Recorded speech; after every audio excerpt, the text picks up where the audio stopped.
Welcome back, committee members, and we have Mr. Olawson who's come back to join us on this. And we'll resume our consideration of estimates for Vote 30, Government Relations, Central Management and Services, Subvote GR01.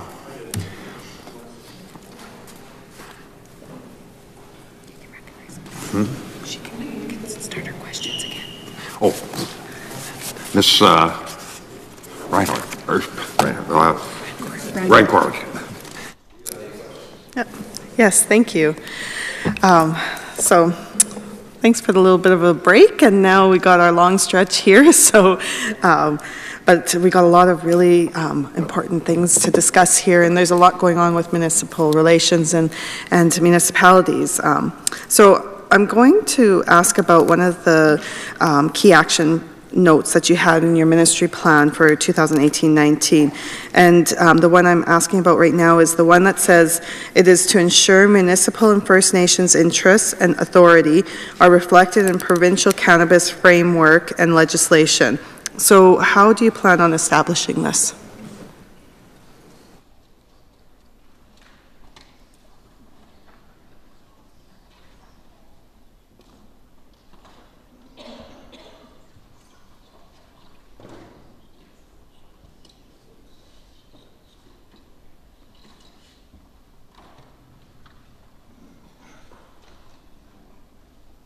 Mr. Chair, I'm going to have somebody speak to this. Good evening, I'm Rod Nazowicz. I'm Acting Executive Director of the Policy and Program Services Branch. How we've been able to do that is we've worked with Justice on the Cannabis Control Act. That's the provincial legislation that sets out the framework for how cannabis is going to be retailed and distributed in the province.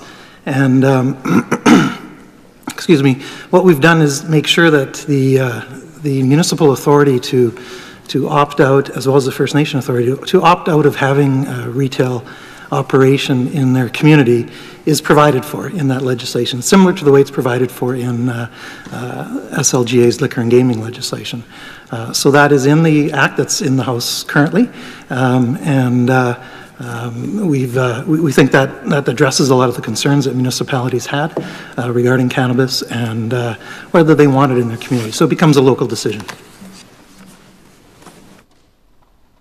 So municipalities have been preparing for the legalization of cannabis with creating some bylaws and training enforcement officers. And there was nothing in the budget that indicated that there was going to be a distribution of potential revenue from cannabis sales to help and support the increasing costs. So how is the ministry intending to help municipalities with this increased cost? So the reason we haven't identified cannabis as an expense is because we haven't identified it as a revenue.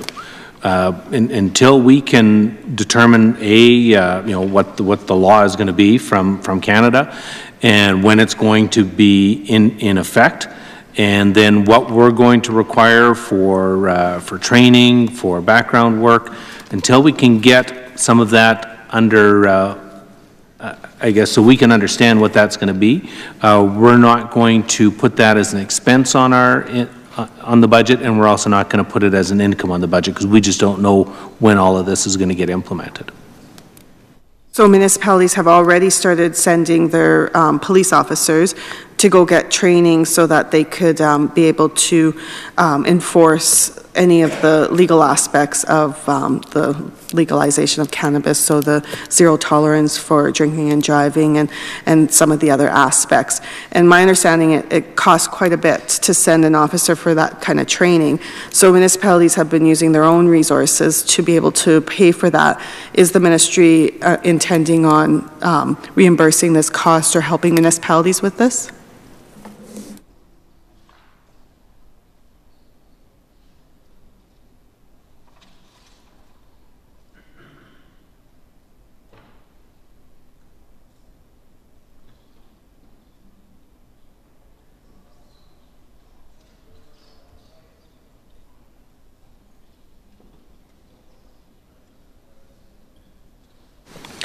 So what we're in the process now is talking to all our stakeholder groups. So that will be New North, that will be SARM, SUMA, and just asking them now to start quantifying what some of the expenses that they're starting to see as they start moving forward in what they need to develop for their plans and processes. You know, certainly each entity has the ability to develop some of their own bylaws, so, you know, we're going through that process as well. But the biggest thing is that we're fully engaged with our stakeholders, and that's the discussions we've had with them, is just try and identify what their costs are going to be as they move forward, and we're going to have those discussions as we get all of this underway, and then determine what our path forward is with each of them on their consultation. Has your ministry heard of when potentially the federal government is planning on having this being legalized?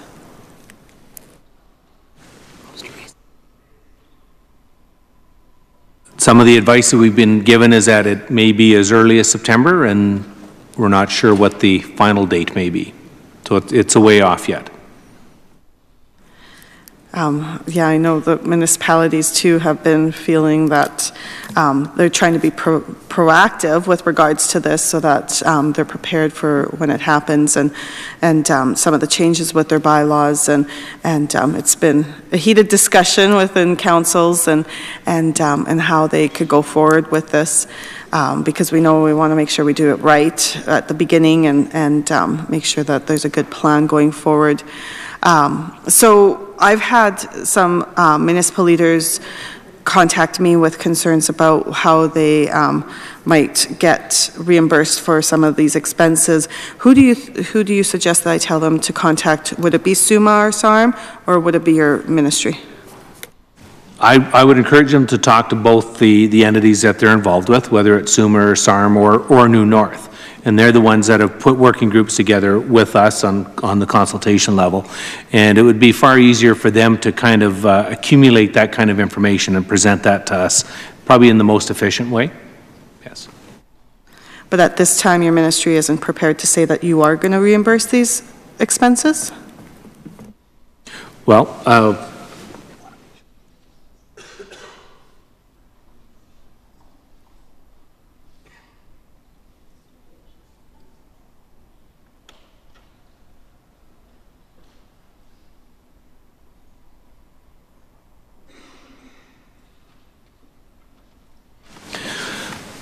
so we're not going to outrightly state today that that's something we're going to be reimbursing, you know, on a case-by-case basis. What we want to do is just try and accumulate that kind of information.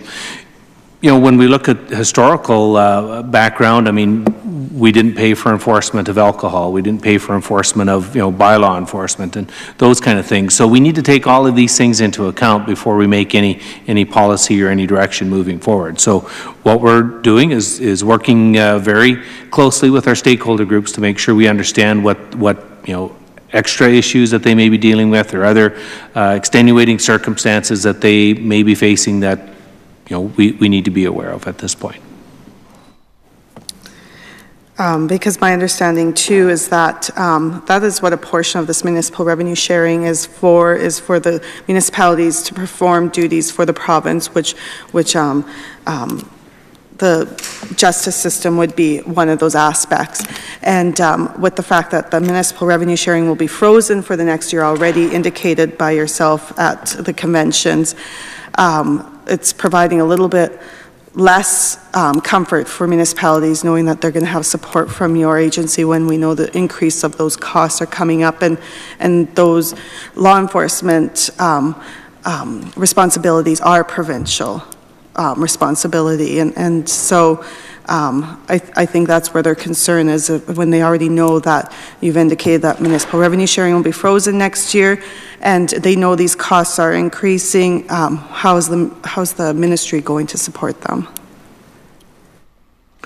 Well, just to go back on municipal revenue sharing, that's an unencumbered, we're not directing at all where they use those funds. So if they feel they need to use those funds to help on the policing of cannabis, then they're certainly welcome to do that.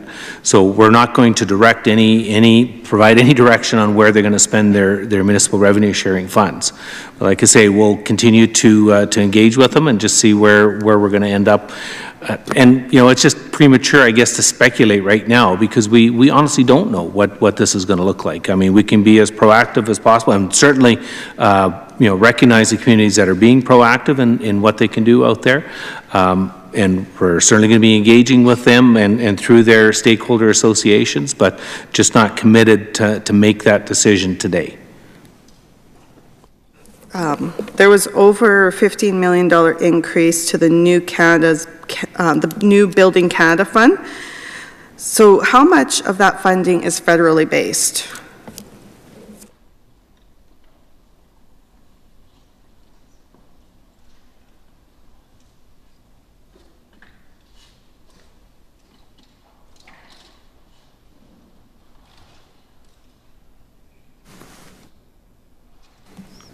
So the new Building Canada Fund has two primary components. One is the Small Communities Fund, and one is the National Regional Projects Fund. The Small Communities Fund is set up in such a manner that we pay both halves, and Canada reimburses us for their share. The National Regional Project category is set up so that communities enter into contribution agreements with both Canada and ourselves. So the money that's reflected in the budget is all provincial. So there's a small amount on the small communities that reflects a payback that will be from Canada, but the majority of it is provincial money. So how many projects have been supported with this funding?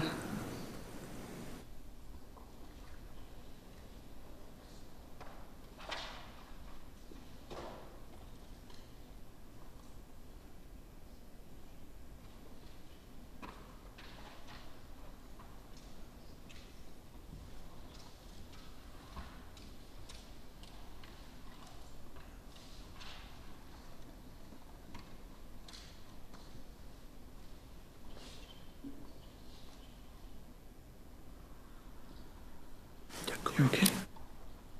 So under the new Building Canada Fund, the provincial territorial infrastructure component, which is the two halves, the national regional project component and the small communities, there have been 42 projects approved or recommended underneath the national regional ones. Those are generally larger projects. There have been 82 projects proposed underneath the Small Communities Fund. By way of extension, there's also been 110 projects that have been approved underneath the Clean Water and Wastewater Fund, and a further 14 underneath the Public Transit Infrastructure Fund, for a total of, including the Saskatoon North Commuter Parkway Bridge project, total of 249 projects that were currently underway. So some of those projects would be under different lines in the budget. Would that be correct to say? Correct. So has there been any projects that were initially promised or proposed that had to be canceled due to the budget restraints?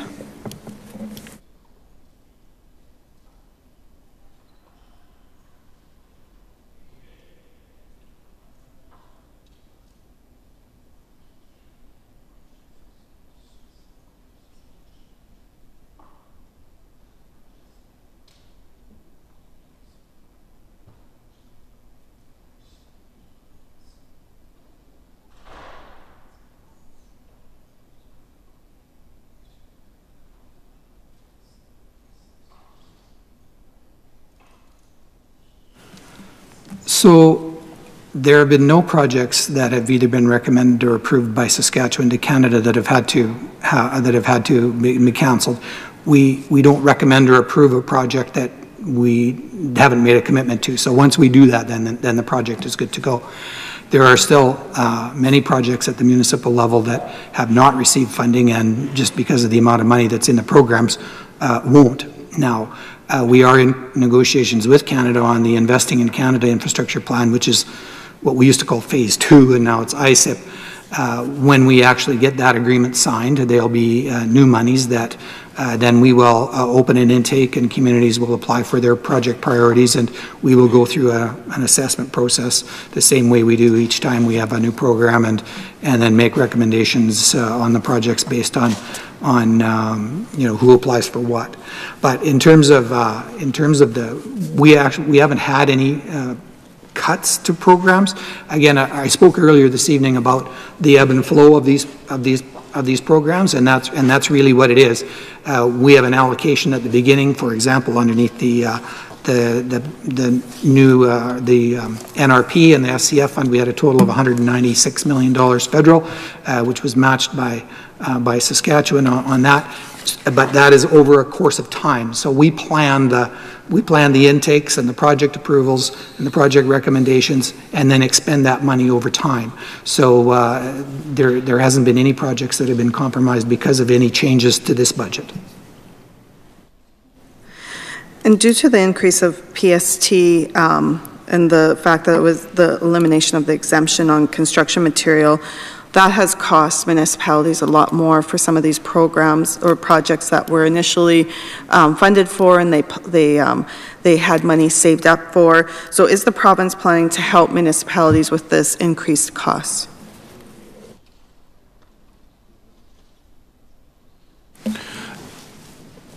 No, at this time there's no provision to compensate for the increased sales tax.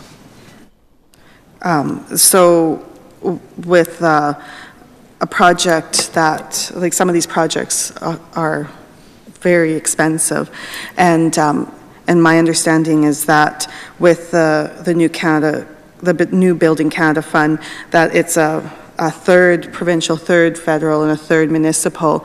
So would that PST expense be then divided federally, provincially, municipally?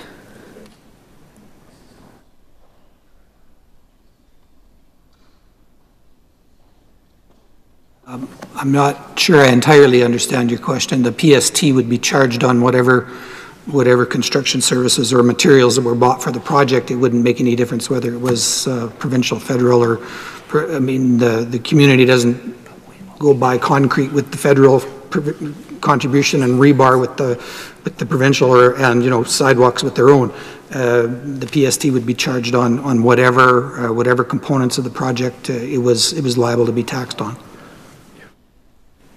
So if the municipality that was applying for this funding, it was prior to the budget that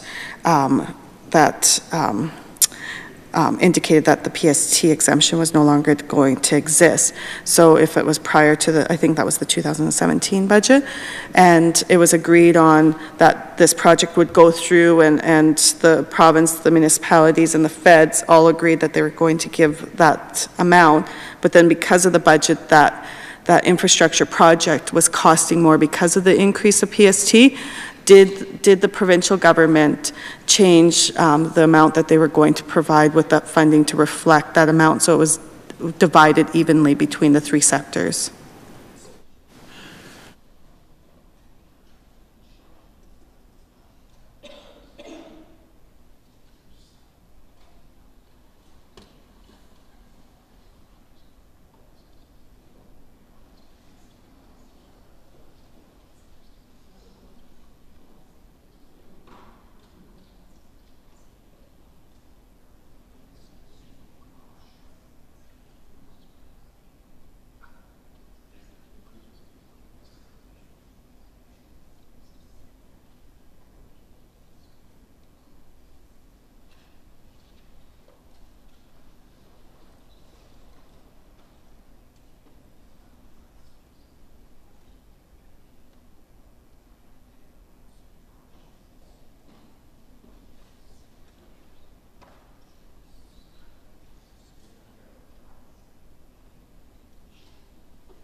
So we didn't make any adjustments to any of the allocations or how the project was going to be funded in the end. So we're continuing to have it split as the way it was originally intended.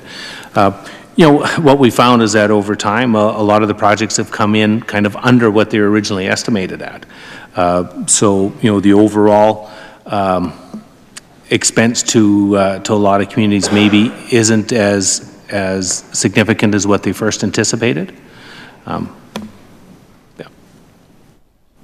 But what you're saying is that it will be the municipality's responsibility to pay that increase to the PST then? That's correct. That's going to be another big hit to municipalities because they didn't have that planned. So I'm sure they'll be interested in hearing about that. So with the Clean Water and Wastewater Fund, how much of that funding would be federal, and how much, could you divide it, like tell me exactly that level of funding, what is being put aside for salaries and operating, and what would be federal or provincial funding, a little bit of a breakdown of that?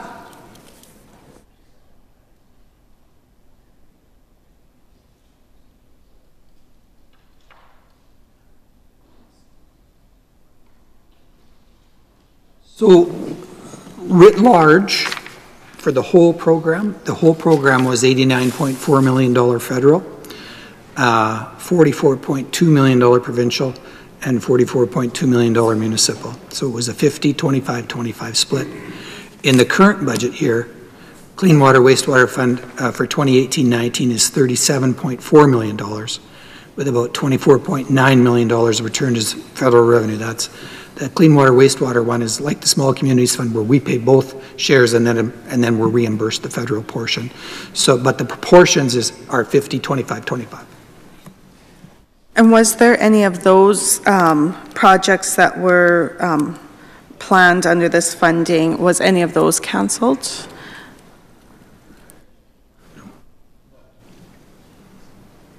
No projects that the province agreed that they would fund, but then later decided to pull their funding? So what projects were completed with the funding, and what are some of the projected projects?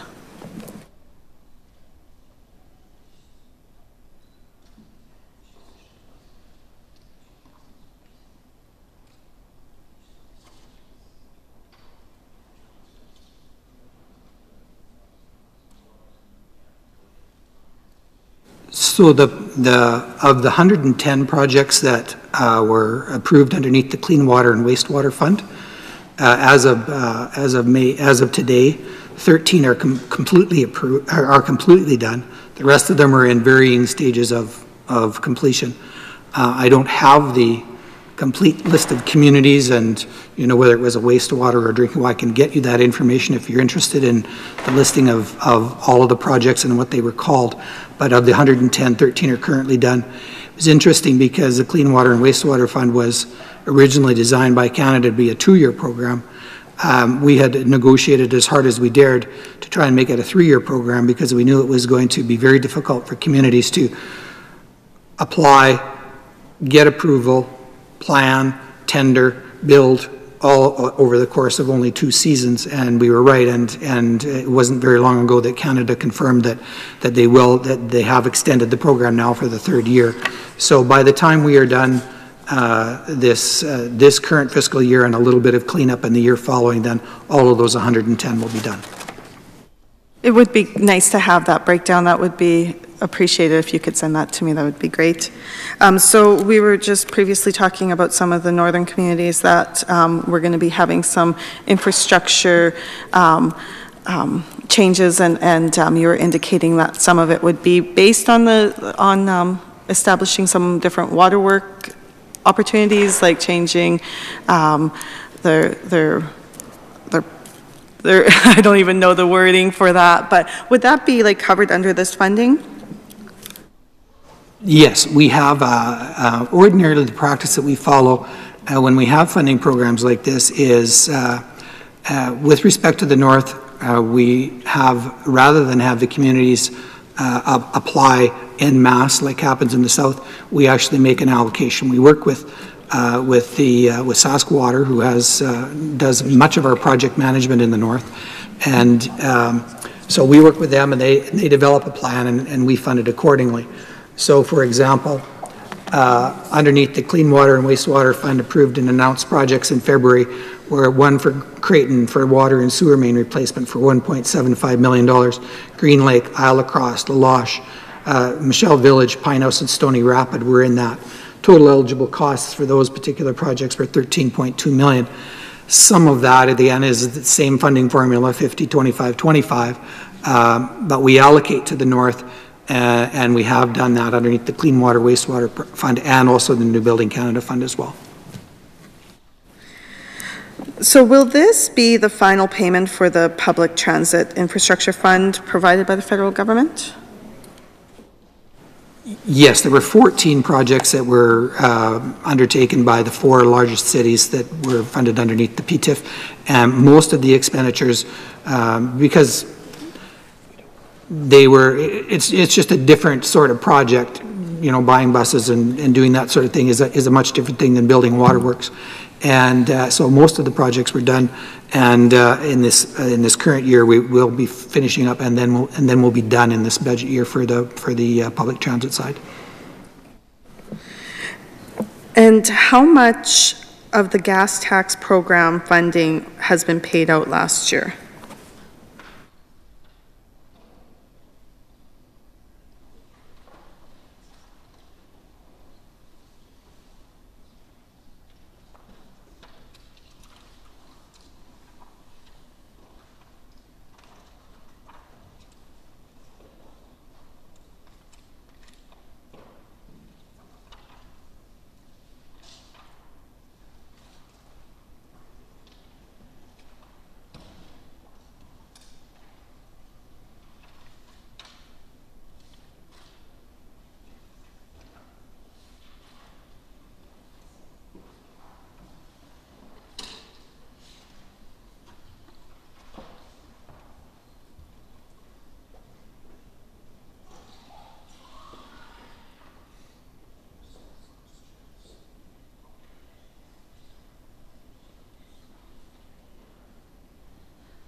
I'm going to go back to our PST on construction. So actually what we found is that there was very few projects that were either approved and not started or that were initiated before the budget announcement of the PST on construction material. So we're actually going to have a very, very narrow window of any of the projects that were going to be affected by this. So, I mean, it was something that we had to,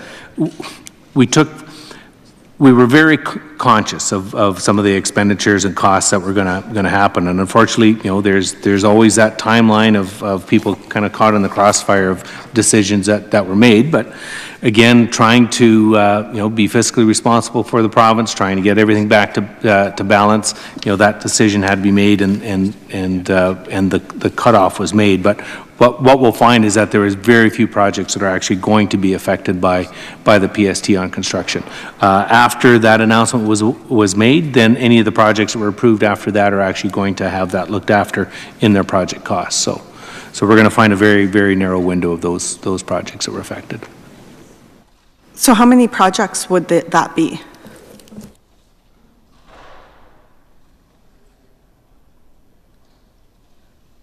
We're going to have to go back and provide that for you. We'll have to do some research for you, but we'll be able to present that to you later.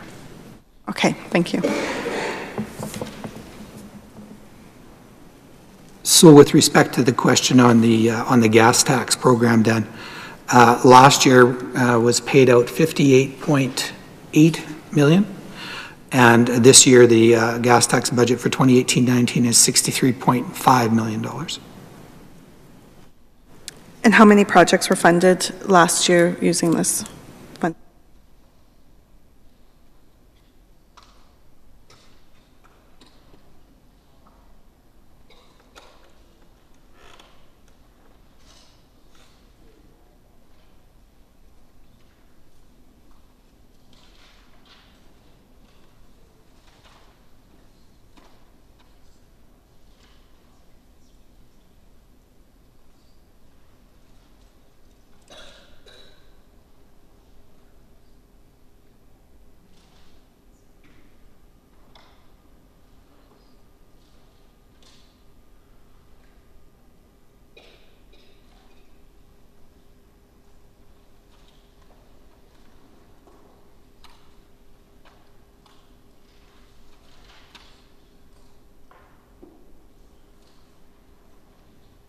So what we're looking for is the breakdown of the 1 year. We know that there were something over 3,500 different projects approved since the gas tax program was done.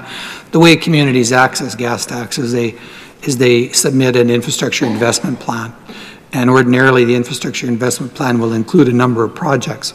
So it could be a water project or a playground project or anything that would be eligible. And then they decide when they flow that out. So it's difficult to, in 17, 18, 740 municipalities received, so well over 1,000 projects would have been undertaken with the gas tax money.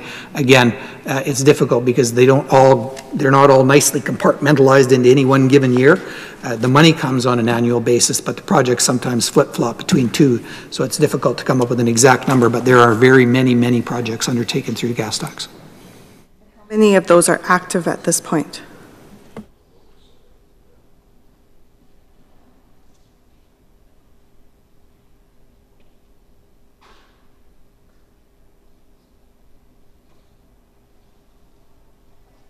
Any little.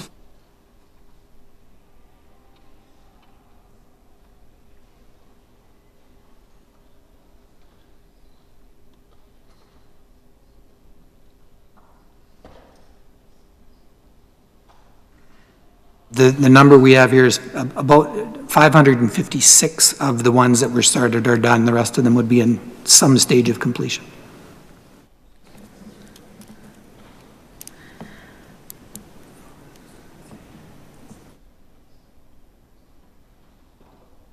The 556 is the outstanding, and the completed would be the difference.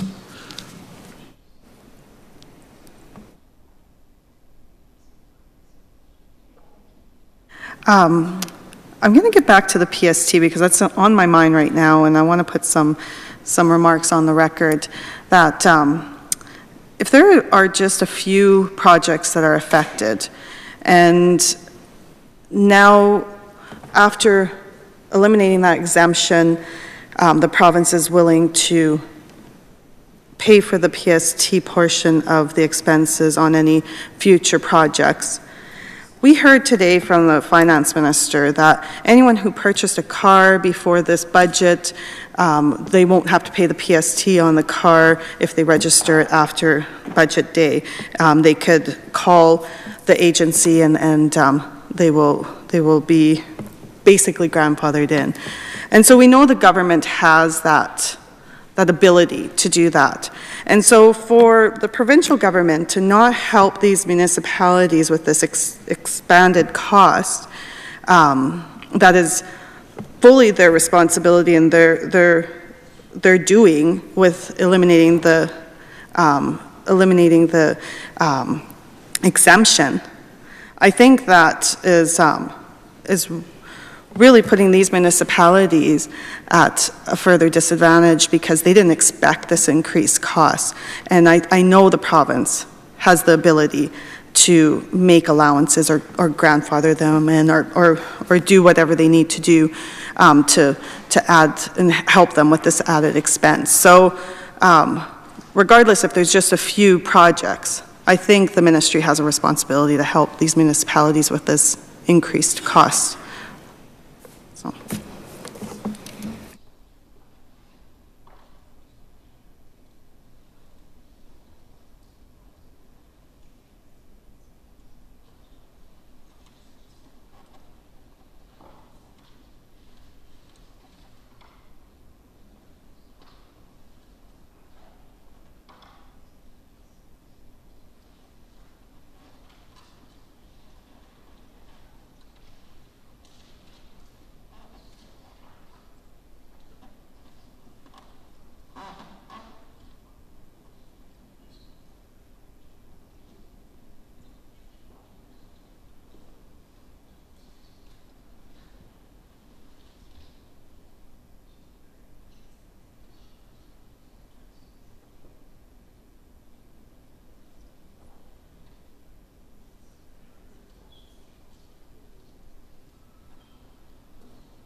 So ultimately, we have to go back to municipal revenue sharing, and again, that's unencumbered. That's something that we've given to every municipality to try and utilize to the best of what they believe they've got in front of them.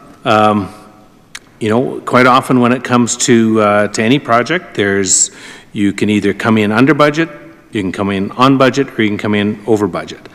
And, you know, so you're going to be looking at all the business decisions that projects are going to be as you go through that. You know, we've tried to create a budget, you know, that tried to reduce the burden on as little people as possible, put the burden on as little people as possible. You know, the whole revenue sharing component has worked really well for the last 10 years. We've had that in place. The stakeholders are all believing that that's working to the best of their of what they've got available to them. You know, I guess we just we've made decisions. We've made decisions in a budget to get back to balance, and you know, as part of those decisions that you're making, you know, there's going to be, I guess, that little bit of hurt that's going to be felt in a lot of you know, in jurisdictions around us. So right now, I think we've minimized that hurt that we've had to our stakeholder partners there, and we're going to move forward. We've got some tremendous infrastructure opportunities, I think, coming up that we're going to be able to take advantage of. We're hoping that we can reach an agreement with Canada, and that we're going to have some opportunities for a lot of these municipalities to be able to take advantage of that. And looking forward to that opportunity to try and improve infrastructure across the province. But the funding agreement with these funding projects is to have 1/3 of the expenses paid by the feds, 1/3 from the province, and 1/3 from municipalities. So I think all municipalities are asking for is that because of this increased cost that was no fault of their own, because they didn't know that that was going to be an aspect in the budget, that the province own up to their part of the agreement and pay the 1/3 of the increased costs.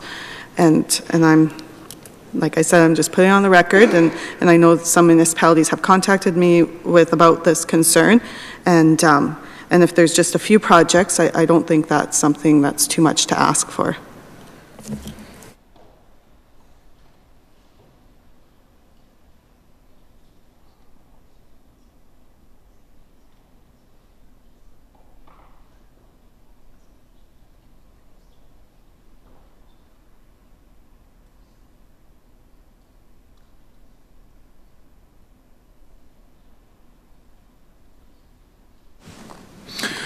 Okay, we'll just, I think we need to go back through a little bit of a historical reference here as well, is that, you know, over the last 11 years that we've been in government, we've had the opportunity to provide $2.5 billion in revenue sharing.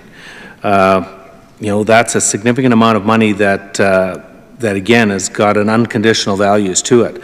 This has allowed communities to do a lot of projects that, say before that, they never would have even considered. So, you know, we have a lot of investments in our communities, projects that they couldn't consider because they didn't have access to capital funds in years previous. So we're going to stand by our record that we've contributed significantly to improving infrastructure, if that's where municipal revenue sharing monies are devoted to by certain jurisdictions. But I think we're very proud of the fact that we've provided an awful lot to our stakeholder partners out there, our municipal stakeholder partners. I'm going to move on. So there was $15 million in the budget for the Saskatoon North Commuter Parkway Bridge. How much more provincial funding is going to be provided for the bridge?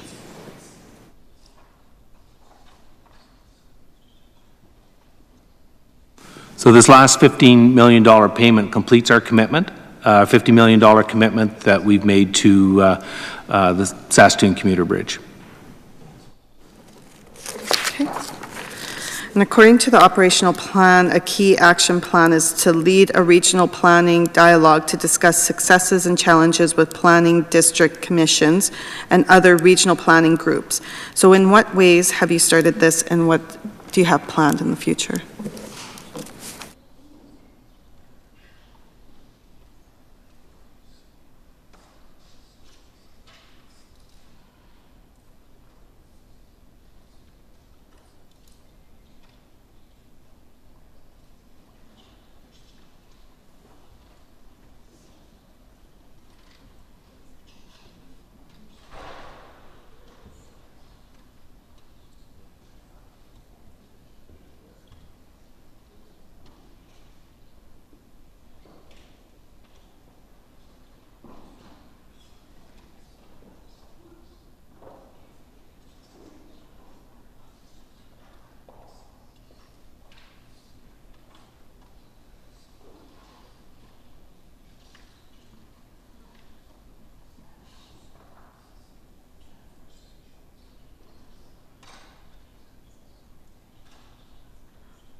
So right now, we've got 34 planning districts, which includes 173 municipalities, 2 First Nations, 1 regional park.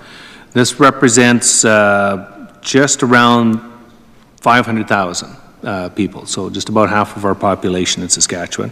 We've had 12 direct meetings with the planning districts, and certainly ongoing dialogue with the various entities. And this fall, we're going to have a significant number more regional planning meetings. I'll get Keith now to get into some of the details. So when we meet with the district planning organizations, there are 2 or 3 things that we concentrate on. Primarily, the operational aspects. So how they work together, the bylaws themselves that they pass, and the second thing is the governance. So operations and governance are the 2 primary things that we consult on when we meet with these organizations, and then we work with them to develop a plan that fits whatever state they're at. We've also been doing some work over the last little while on some new planning manuals that will be done and both on our website and then available for use during these consultations as well. It's very much a process with district planning. There are a variety of different configurations that are allowed for in the Planning and Development Act, and there's a suite of different ways and authorities and jobs that the participating municipalities can assign to them. So it's very much a process of working with them individually to try and make sure that they're making best use of whatever situation they happen to find themselves in. Have municipalities been relatively accepting of this concept and idea?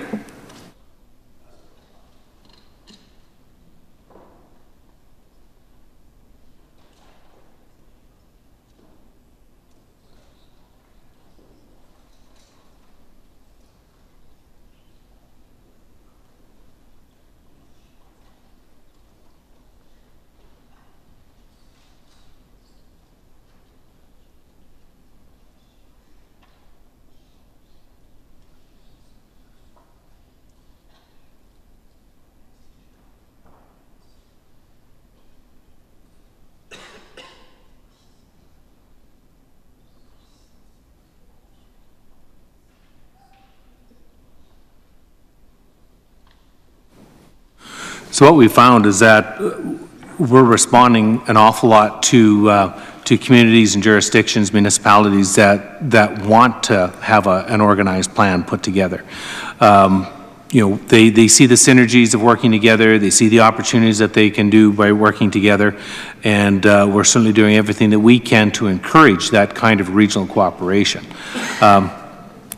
You know, as we move forward, we'll see probably some evolution of this. You're going to see some councils change, some structure within these entities change, but overall what we're starting to see is a significant movement forward of a lot of municipalities just seeing the value of regional cooperation, and we're certainly going to be encouraging that and working with any of them that see that. Is there a certain area of the province that the majority of these regional operations are happening?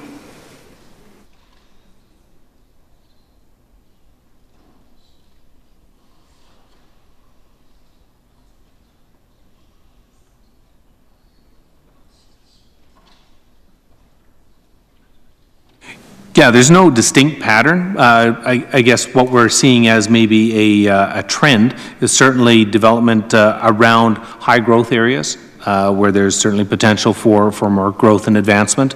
You know, the higher populated areas is where we're seeing most of the interest coming from. So are they including some of our larger cities, or would they be more of the smaller cities and smaller municipalities? We've got a great mix of both, of certainly large cities and medium-sized communities, smaller cities, very proactive RMs that want to be involved in that, especially seeing commercial development ongoing in their jurisdiction. So we're just seeing a good mix overall of where these are starting to evolve. So what happens in an area if the majority of the communities want to cooperate and create a regional planning dialogue, but there are a few within that catchment area that aren't interested? Does that prevent all those communities from doing it, or how do you guys manage a situation like that? Certainly, it's a lot easier when everybody cooperates, and that's certainly where you're going to focus your efforts, is where you've got the most cooperation. But if a community or a municipality deems that they're not interested in that, they'll be left out of the planning process. But I think ultimately you'll find is that they eventually want in when they see the advancements and the abilities of what the regional cooperating group has been doing. And that's the other part that we're seeing. The positive part is that they may initially not see the value, but a lot of times once they see the formalized part of the group and the direction they've taken, they want to be a part of that. Another key action plan was to provide support and technical assistance to these regional planning organizations to help improve their ability to facilitate development and advance the provincial growth agenda. So what types of technical support technical assistance have you guys been providing?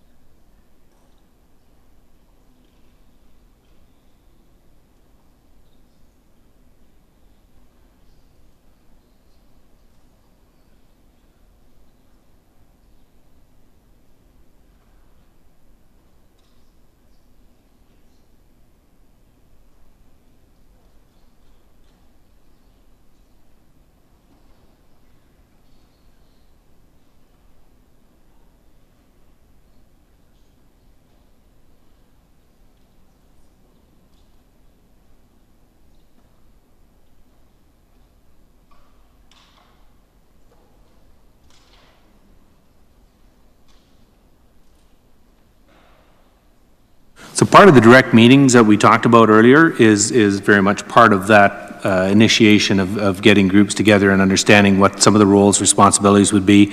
As well, we've got numerous workshops that can be attended by those municipalities that are maybe interested, not sure what to do, how to get started.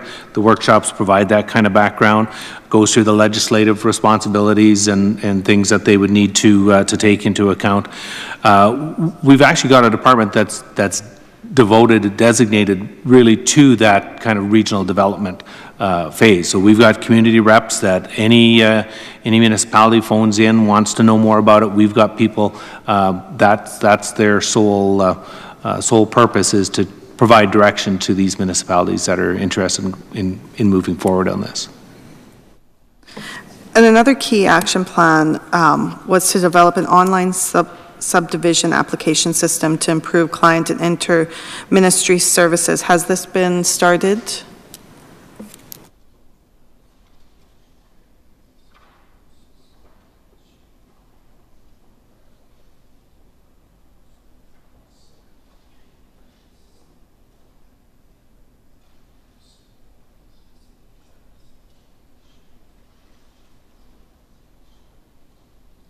Okay, so this is a 2-year project. So we're in the first year of the 2-year phase. We're just initiating an RFP now to determine what platform we're going to be using, what the equipment, you know, the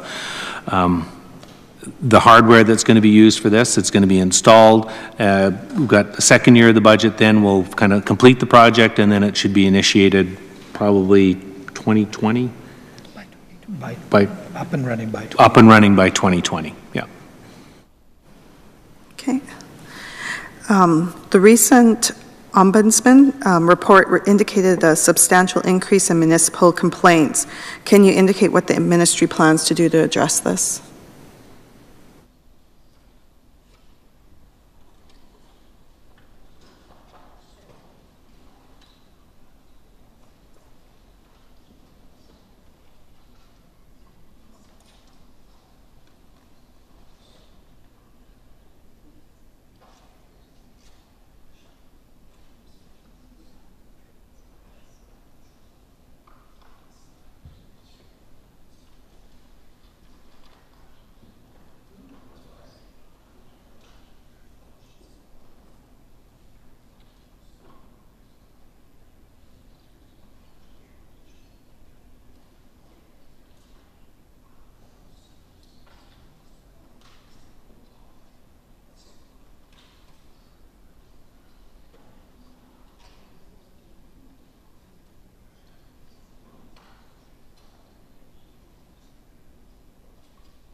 I think part of the reason that you're seeing a number of complaints coming through the Ombudsman is that the process works. We've taken the initiative a few years ago to create this kind of independent arm's-length body that is able to, you know, to look at any situation that municipal councils may be facing. You know, before that was, in essence, coming into government, that was coming into the ministry, and just probably not the appropriate place to be dealing with those kind of issues. You know, we see ourselves as really that last resort. But what we're seeing with the Ombudsman is that now the process is working. Obviously, municipalities are feeling very comfortable that they've got that independent source of information, and at some point in time, we may be called in to provide guidance as to what we can do as our part of responsibilities. Quite often what we'll find is that the municipalities will take the advice of the Ombudsman, take corrective actions, and are able to fix the issues that they may have been dealing with. If it comes to our ministry through the Ombudsman, or that the municipality is directed to come through the ministry, we'll assist any jurisdiction in what they maybe need to do to be able to take the corrective actions, to be able to get back on track and run their council chambers effectively. So I think, you know, the initiative that we took a few years ago to appoint the Ombudsman, or to get the Ombudsman in place, I think is just showing that the need was there. What we've seen the last couple of years is that it's been a fairly straight line as to the number of cases that are coming forward into the Ombudsman. So I think we're just finding now that that's a very effective tool in helping our municipalities in their governance. So some of the issues that were brought forward in the report they indicated were items like conflict of interest and code of ethic violations and council member conduct, which are really serious in nature. And so I was wondering if the ministry was working at a plan on making councils maybe more aware of the potential of these code of ethic violations or conflict of interest, or what is the ministry doing to minimize these concerns being brought forward?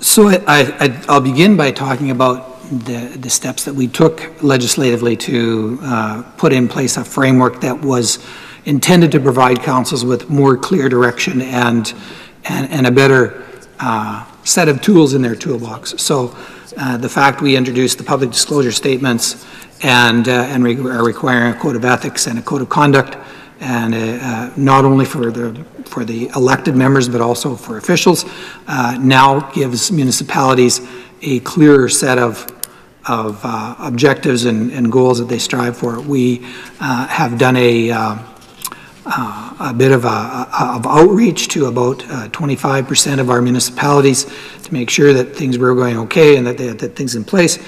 We were well into the high 90s of compliance on all of these items, which I think shows that the municipalities have taken this seriously. But like any new set of requirements or any kind of new rules, it takes some time to get used to it. So we've developed a variety of online tools and training courses that municipalities can take advantage of, and as well our municipal advisory staff are also available on an as-needed basis. We field somewhere in the neighborhood of 8,000 to 10,000 inquiries a year through our municipal advisors. They're not all on this topic, of course, but some of them are, and where a municipality comes, we will do our best to help them out. We also make sure that at the annual administrator conventions for both urban and rural and in the north, our advisors are there, and we'll talk about topics like this and provide helpful hints and other sorts of directions that administrators can use if they're encountering problems with their council members, or they're having trouble understanding what they should do, or they need help with an action plan. So we try to. There's no one-size-fits-all for this, so we try and do what we can to make sure that we respond in a helpful way no matter what the situation is. So with regards to the code of ethics and the code of conduct, if there was a breach of such, would it be the ministry's responsibility to provide some level of consequences of that breach?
So we have an expectation that all councils follow all of the requirements in the Municipalities Act, the Cities Act, and the Northern Municipalities Act.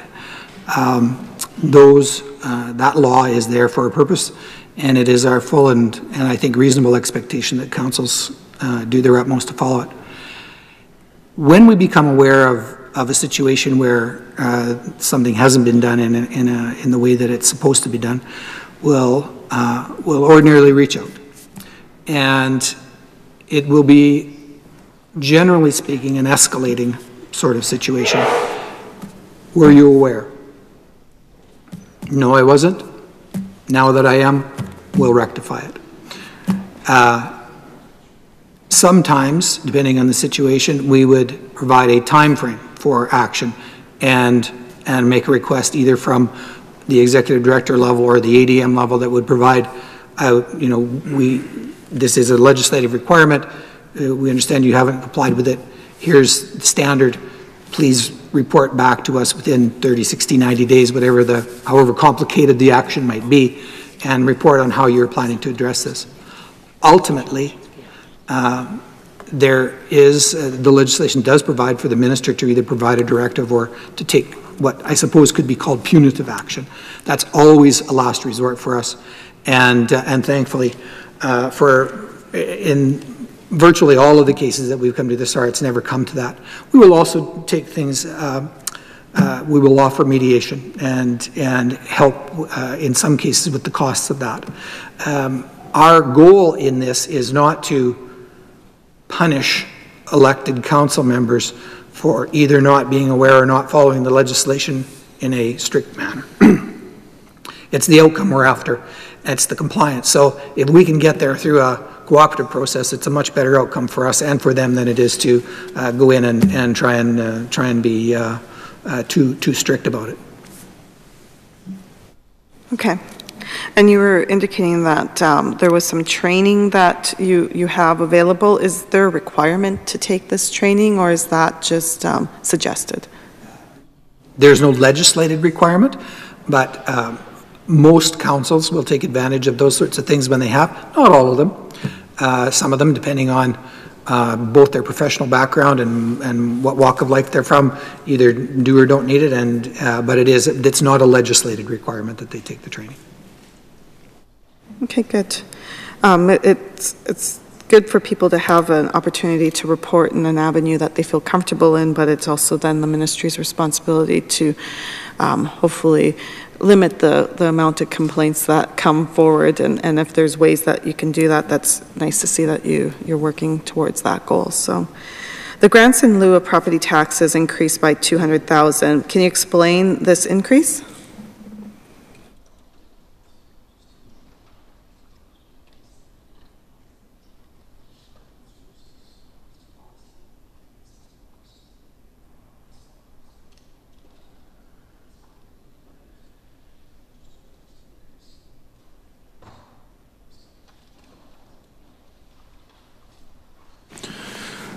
So ultimately, it's just reflecting an increase in municipal tax rates. I mean, we get kind of an estimate from the crowns and from the municipality, sorry, and this is just kind of that bridge, to get to where the estimates maybe were at and to where we're at in the final. Okay, last year there was an increase of $800,000, and the minister at that time indicated it was because of an infrastructure project that was completed, the correctional center in Prince Albert. So I was wondering if this was a reflection of something else within the province. No, it would not be. Okay. Last year, over 100 communities were impacted when they lost their grants in lieu of royalties, and the previous minister would not confirm if this was temporary or permanent cut. Has that been decided?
Okay, so when it comes to grants in lieu, I guess now we're hoping that we've finally got the true definition of grants in lieu put to bed on record. But we'll get the definition out there, and I think we'll get everybody on the page. And that's ultimately where we wanted to end up.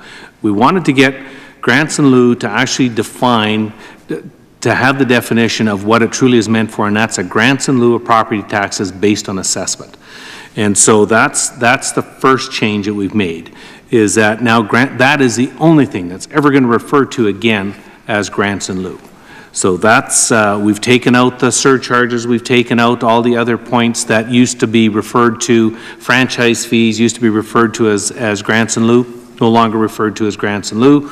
Grants in lieu are grants in lieu of property taxes based on assessment. So any of the, so what that's going to refer to, Sask Power, Sask Energy, are going to pay grants in lieu and taxes to municipalities for assessed properties. So that excludes generation, transmission, distribution facilities, pipes in the ground, and associated land. That is not going to be included as grants in lieu. It's physical structures on top of the ground.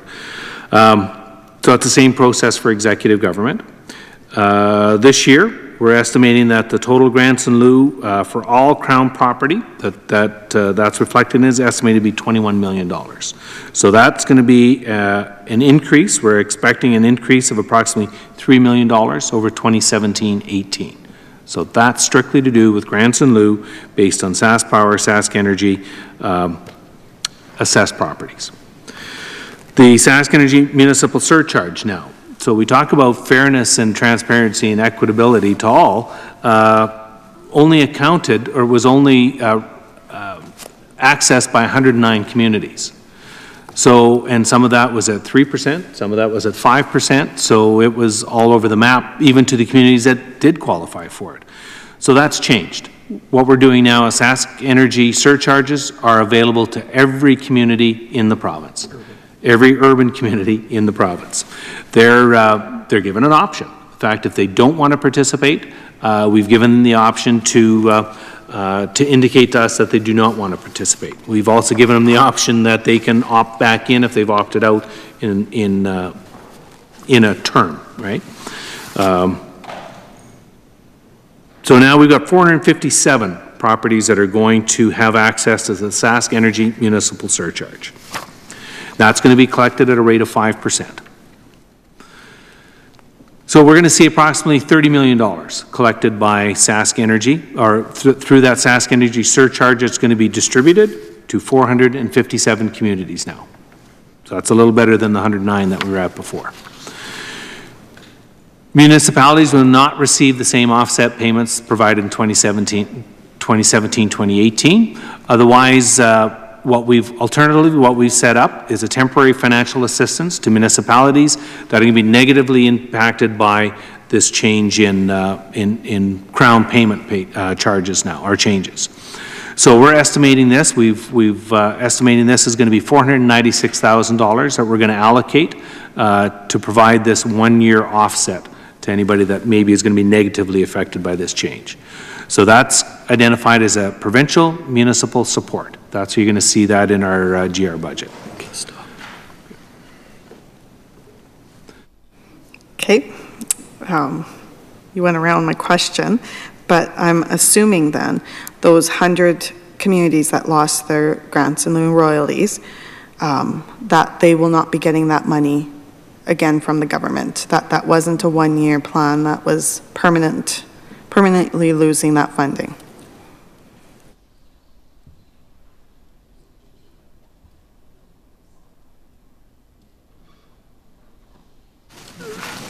So, yeah. So let's maybe try and clarify this. The 109 municipalities that qualified for the Sask Energy surcharge and then were subsequently removed from that are going to receive that again, as well as, we'll do the math, 457 in total. So there's going to be an additional 348 communities that are also going to be receiving this that hadn't received it before. So the 109 that were originally at that, well, they were anywhere from 3 to 5%, right? There was two different rates that some of these communities were accessing, either 3% or 5%. So those 109 communities are getting 5% as well as the additional communities, urban communities in the province are also going to be accessing that 5%. So everyone, every community now is getting this 5% Sask Energy surcharge provided to them. So that 1 year offset, that temporary financial assistance that's under the budget here, under the provincial municipal support, which communities will be receiving that funding and how much? 96, okay. Yeah, the 496. Yeah. And that would be, what, 11?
So who we've allocated the $496,000 for as a line item is it's estimated that 6 cities in the province may need to get this top up to get them at a comparative level to last year. So that includes Humboldt, Regina, Yorkton, Melville, North Battleford, and Estevan. And just want to make sure for the record that this is an estimate only. So if gas usage goes up, they have a incredibly cold winter, they've got a couple of new commercial entities online this year that they may not need or require any top-up. And what we're expecting is that as communities do their job in commercial development and increased housing, more communities moving into the, or more people moving into the communities, that growth is going to come back to them, and they won't require a top-up after this. So that was 6 communities that you indicated, and last year there was 9 communities that were capped because of the financial impact of losing all of that grants in lieu. So I see some of those communities are not on this list of these 6 communities. So what are happening for those communities that were going to be really financially impacted last year? Why were they not included in this list?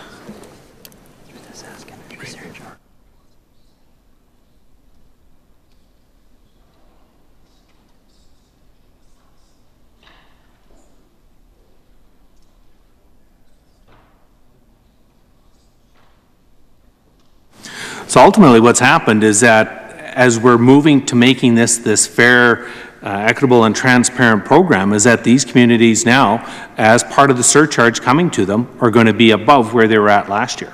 So they're not going to need any kind of top-up because now they are ahead of where they were last year, basis the estimates coming in on the Sask Energy surcharge. Would some of these communities be some of those communities that had the 3% levy instead of the 5%? No, any of the cities had the 5%. 3 more cities. Yeah, yeah. All of the last ones, they were all cities.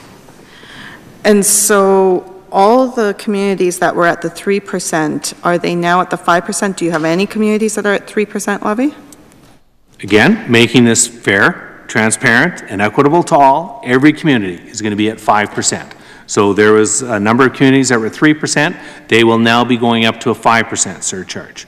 The number of communities that were at 0 will be at 5%. Everyone, the 400 and what did we say communities? 57 communities will be at 5%. So this is a 5% levy on your Sask Energy bill that residents are paying 5% more than for their Sask Energy, which then that money will go to the municipalities. So this is no more funding from the municipal relations department. This is just residents paying more for their Sask Energy bills and that money being then redistributed to the communities, right?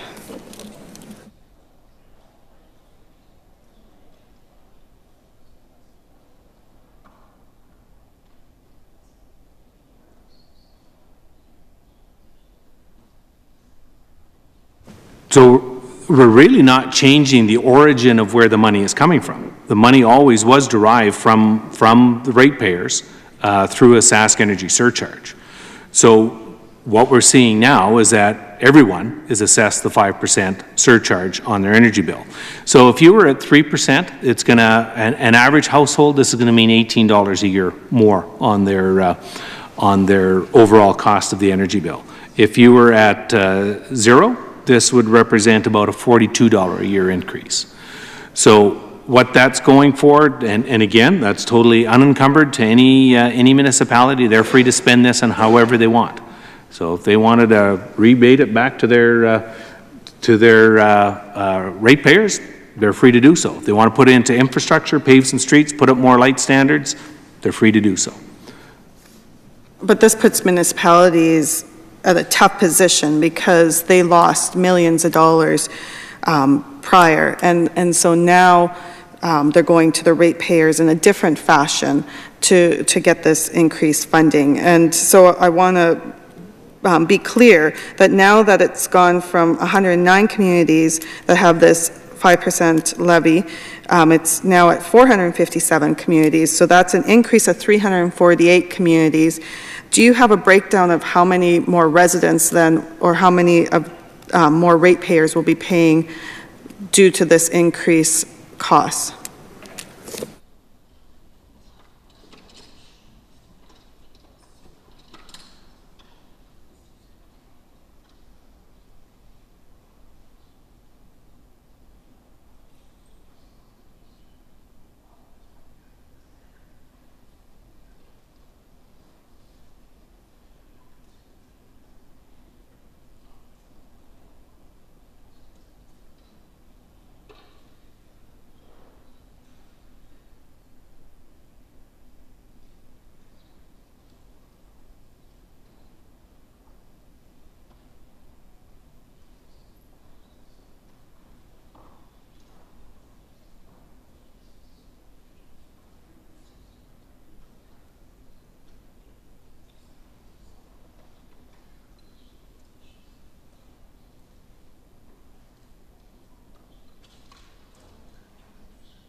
So you have to remember that we consulted with our major stakeholder group being SUMA.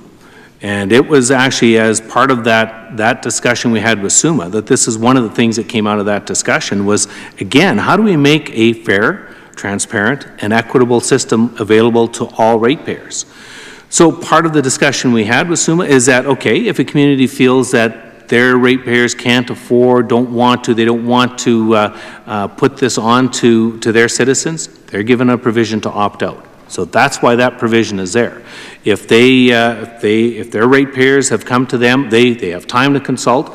We estimate that they will have anywhere from 1 to 3 council meetings that they'll be able to have this decision put in front of them. Gives them ample time to have the consultation process with their ratepayers to determine if this is what they want to have in their community. Again, there's 109 communities that are going to see minimal to no difference in what they're going to have on their ratepayers. If they're at 3%, like I say, it'll be about $18 per household. If they're at 5%, there's no change. There will be no difference to what their ratepayers are going to see on their energy bills. I think I'm going to have to refer you to Sask Energy to determine the number of ratepayers that would affect. That's not a number that we have available in our shop right now. So. How many urban municipalities are there? 457. So every urban municipality has signed up for this levy now? Every urban municipality has the option to sign up. We're assuming that every municipality will sign up. They will indicate to us if they want to opt out. And that's how we've left it with them. So we've left it up to them by, the date is June the 1st, that they need to indicate to us that they want to opt out. Now, we've also given them, if they opt out, we've given them a window that if they happen to change council, change their mind, look at it as an opportunity that they can put towards something else if they opted out, we've given them the opportunity, one opportunity to opt in. And that would be 5 years from June 1st. And so the ratepayers in those communities, will they start having the 5% levy as of June 1st, or has it started already? So it will, I'll explain it. I'll explain it writ large. So there's three different situations. If you lived in one of the 109 communities that was previously receiving either most of the 109 were at 5%. So if you were in a community that was 5%, you've always paid the 5%. You're going to keep on paying it. You'll see no difference. If you're in a 3% community, you will continue to pay the 3% until the regulatory changes are made by Sask Energy to allow them to assess the extra 2%. Sask Energy estimates that that process will be done around September 1st. It will depend a bit on schedules and how quickly they can get through the reg process, but they're estimating about a 3-month window to get the regulatory authority and to do the necessary changes to their automated billing system. Same situation if you're in a community that was at 0. No change to your bill until that September 1st deadline or that when the reg changes are done and the billing system is up and running, then they will start assessing the 5%. The payments will be made to, so if you're in a 5% community, Sask Energy will, from April 1st, will take care of that money on behalf of the municipality. When the reg changes are done and they're allowed to pay, then the 5% communities will get effective from April 1st. The 3% communities will get whatever the 3% would have been up until September 1st and then 5% after that. And the ones that were at 0 will get 5% starting after September the 1st, assuming that September 1st is the accurate in terms of the day that it'll start. Do you have a breakdown of the total reserves that cities, towns, and villages and RMs have?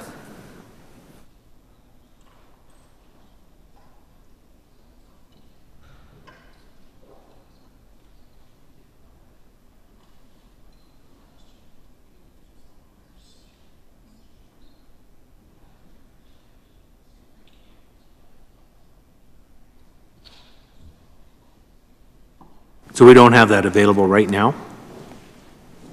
Last budget, I got the numbers for 2015, so I thought maybe you would have the numbers for 2016. Yeah, we'd have to go through that process again and get the rework numbers. Could I have that tabled and maybe within 30 days receive that? Yeah, we will do the calculations and table it with you. Probably won't need the 30 days, but within 30 days. Thank you. What was the reason for the decrease with funding for SAMA?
So what we've got is 2017-18 was the last of a 3-year capital project of $612,000. So that's the third and final payment on a new system we've got called Govern.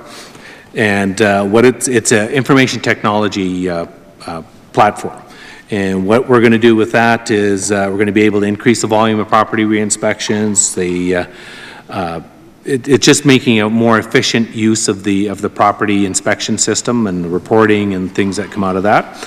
2018-19 will be the first year that we've got a $300,000 allocation now to the operating part of that system, and that'll be an annual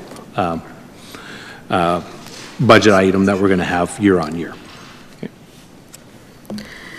And what is the $500,000 in capital asset acquisitions?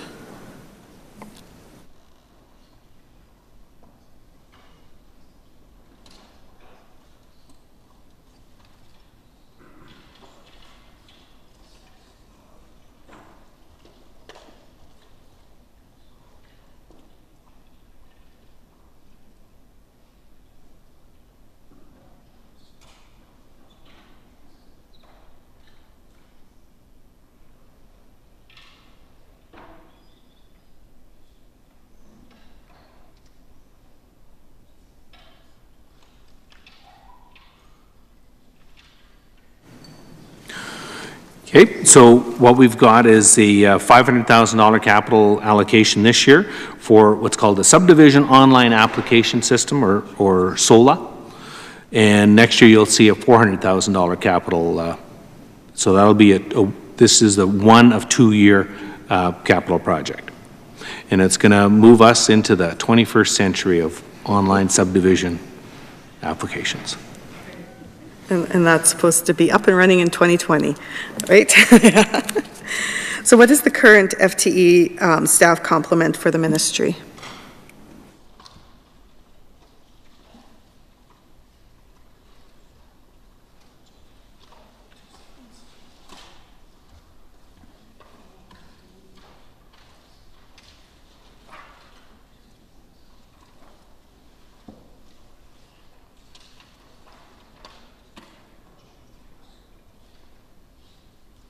Okay, we're at 237.1. 236.1, sorry, last year's 237.1. We sent one out on waivers to agriculture. So, no, actually we moved one full-time equivalent over to agriculture in the comms part of it, so. I never did understand why there was a 0.1, like when it's a full-time equivalent. They're referring to the minister as about a 1/10 of a 1 equivalent, I think is what they're referring to. No, it's just when you've got half-time, part-time people working on terms, it adds up in the math to a 0.1 position. So, yeah. Thank you. Last year, the previous minister indicated the ministry was reviewing all revenue streams to municipalities. Can you provide more information about which revenue streams this would be, which ones are being reviewed, and which ones the reviews have been completed?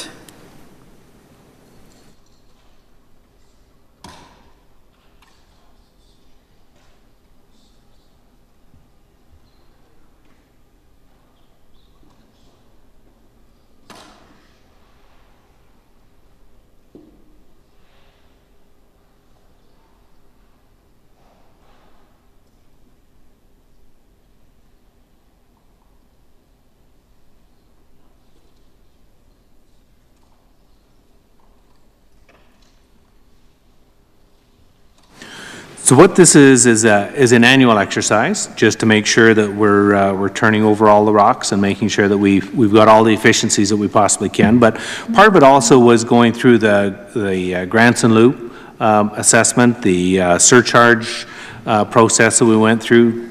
Put some definition around that. Ongoing, we talked about municipal revenue sharing is up for review this year. That would be part of what that process would include as well. So just trying to be better stewards of our stakeholders' money. And we mentioned municipal revenue sharing earlier, and you indicated you're hoping I'd bring it up, and this is the time. So I was wondering what the plan for the redesign is for municipal revenue sharing. Okay. I'll start. Okay.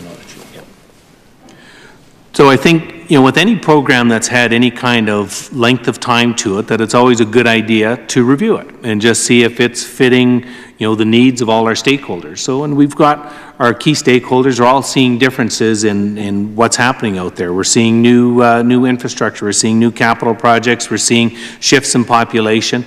So I think after 10 years, any term that we've got of any kind of program that involves that much separation and that much sharing amongst municipalities, it's always a good time to review. So what we've asked our stakeholder groups to go through a process now where we're going to ask their opinions, determine what the changes are. Do they see a need for revenue sharing? What changes would they, if they did see a need, what changes would they be? I'll maybe get Keith to go through the process as to where we're headed with this and what it's going to look like. So we've begun the process already. We have a project team within the ministry, and we have committed to the municipal associations, New North, SUMA and SARM, as well as the two administrator associations that we will consult with them as we at various stages through the process. The major components of the review. What we want to do is we want to take a look at the principles behind the program, and we want to revisit them. So, for example, last time around we talked about predictability, we talked about transparency, we talked about sustainability and unconditionality and some of the other. So we want to go back through those, and do they still hold up over time? Are there new things that are either of particular importance to the province or to the municipal sector that we want to build into the program? So that's part of the work. Part of the work involves a review of the amount, of the quantum of it, and of course that's a fundamental piece of it. So we'll be going through and seeing how the world that we saw in 2007-8 when the program was first designed, how have municipal expenditures, responsibilities, tax loads changed over time, and is there still a reasonable relationship between what the province is providing and what municipalities are experiencing. So quantum is another piece of the work. We also want to revisit the notion of the pool allocations.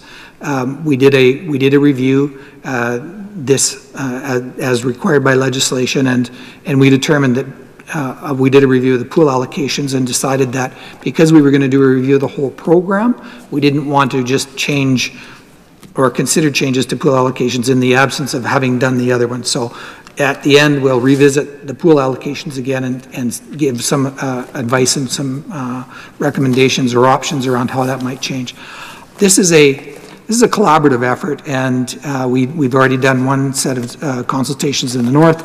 We have another one on Friday with SUMA and the urban administrators. We follow up with SARM and the rural administrators the week after. Then we will go away and take what they've told us about how they think the program needs to change and what needs to not change, and we will come up with some options and some ideas based on the research that we would do.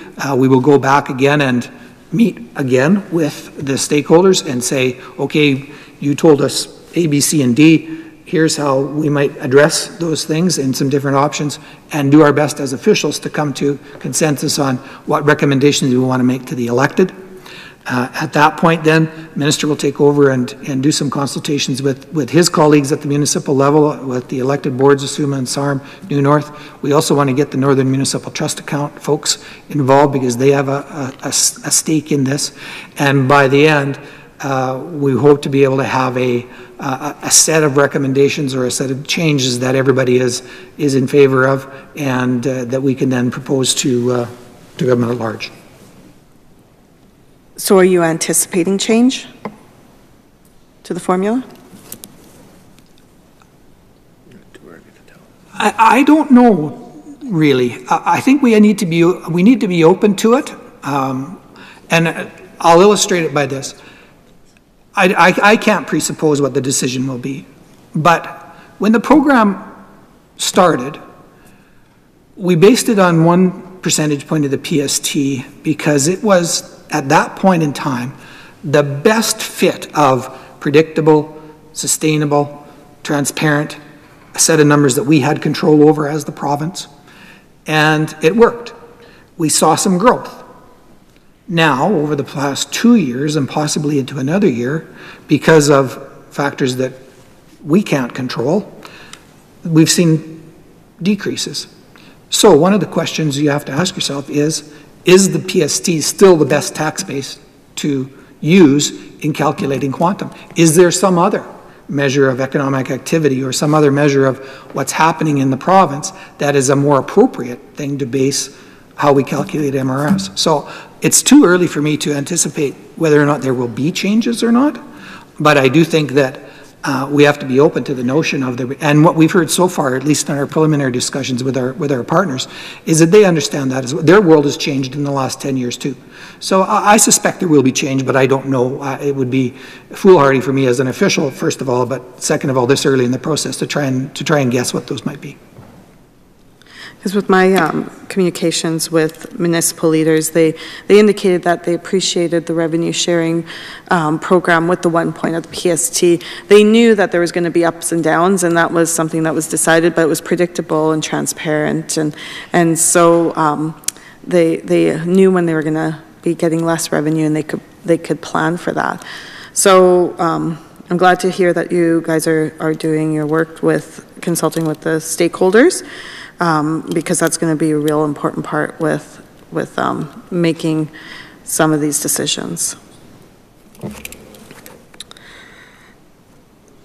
So the ministry plan for 2018 and 19 also indicated that it plans to amend municipal legislation to accommodate provincial legalization and regulation of cannabis and the ride sharing.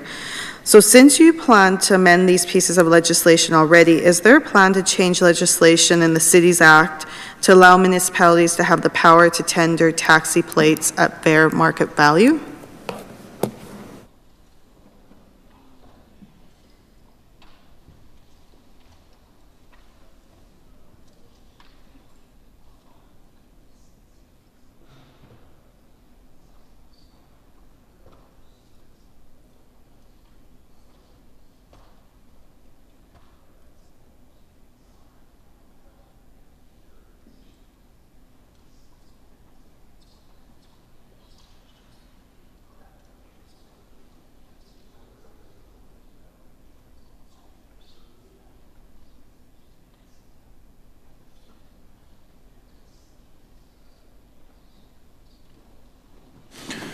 So that's definitely one of the items that's been brought up by our stakeholders, and that's certainly something we're going to consider. But we also have to remember that we have other stakeholders in this too, and that would be the taxi industry. So that would be another entity that we would have to consult with and just see what what we'd be able to come up with that might be amenable to all. So definitely something that's on our radar as we move forward talking to our urban municipalities. Yeah, because some people said that they've approached the ministry before, and they indicate that when they decide to make some changes to the Act, they would consider that. And I know that there's changes to the Act on a semi-regular basis every 2 or 3 years, and so just wanted to make sure that that was still on your agenda and that this has been brought forward to you, and so putting it on the record.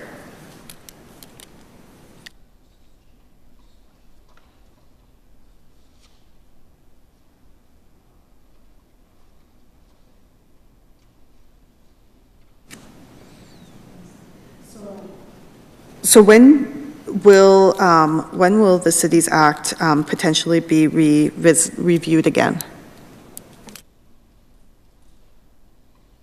Right now, we're looking at 2019. And I'm going back to the municipal revenue sharing because I forgot to ask, when do you anticipate that this review will be completed?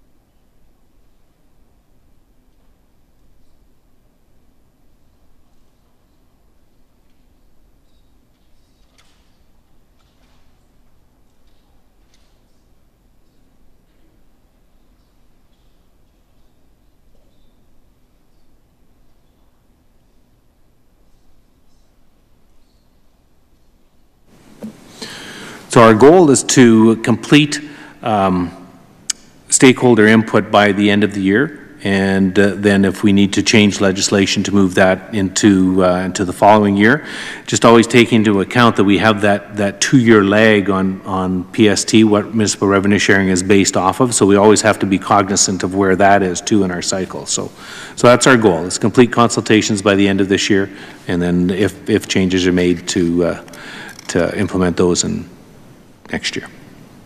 So you previously told municipal leaders that revenue sharing will be frozen next budget. So what they're getting this year, to expect that for next year. Is that still the plan?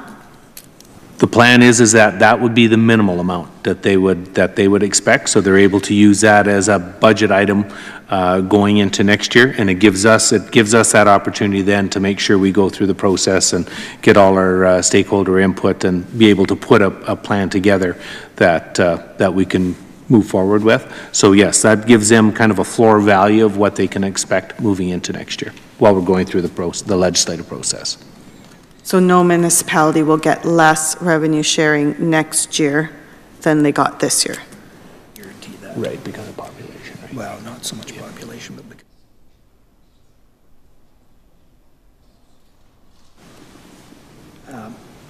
I understand the intention of your question. From a practical program administration perspective, though, that doesn't always work.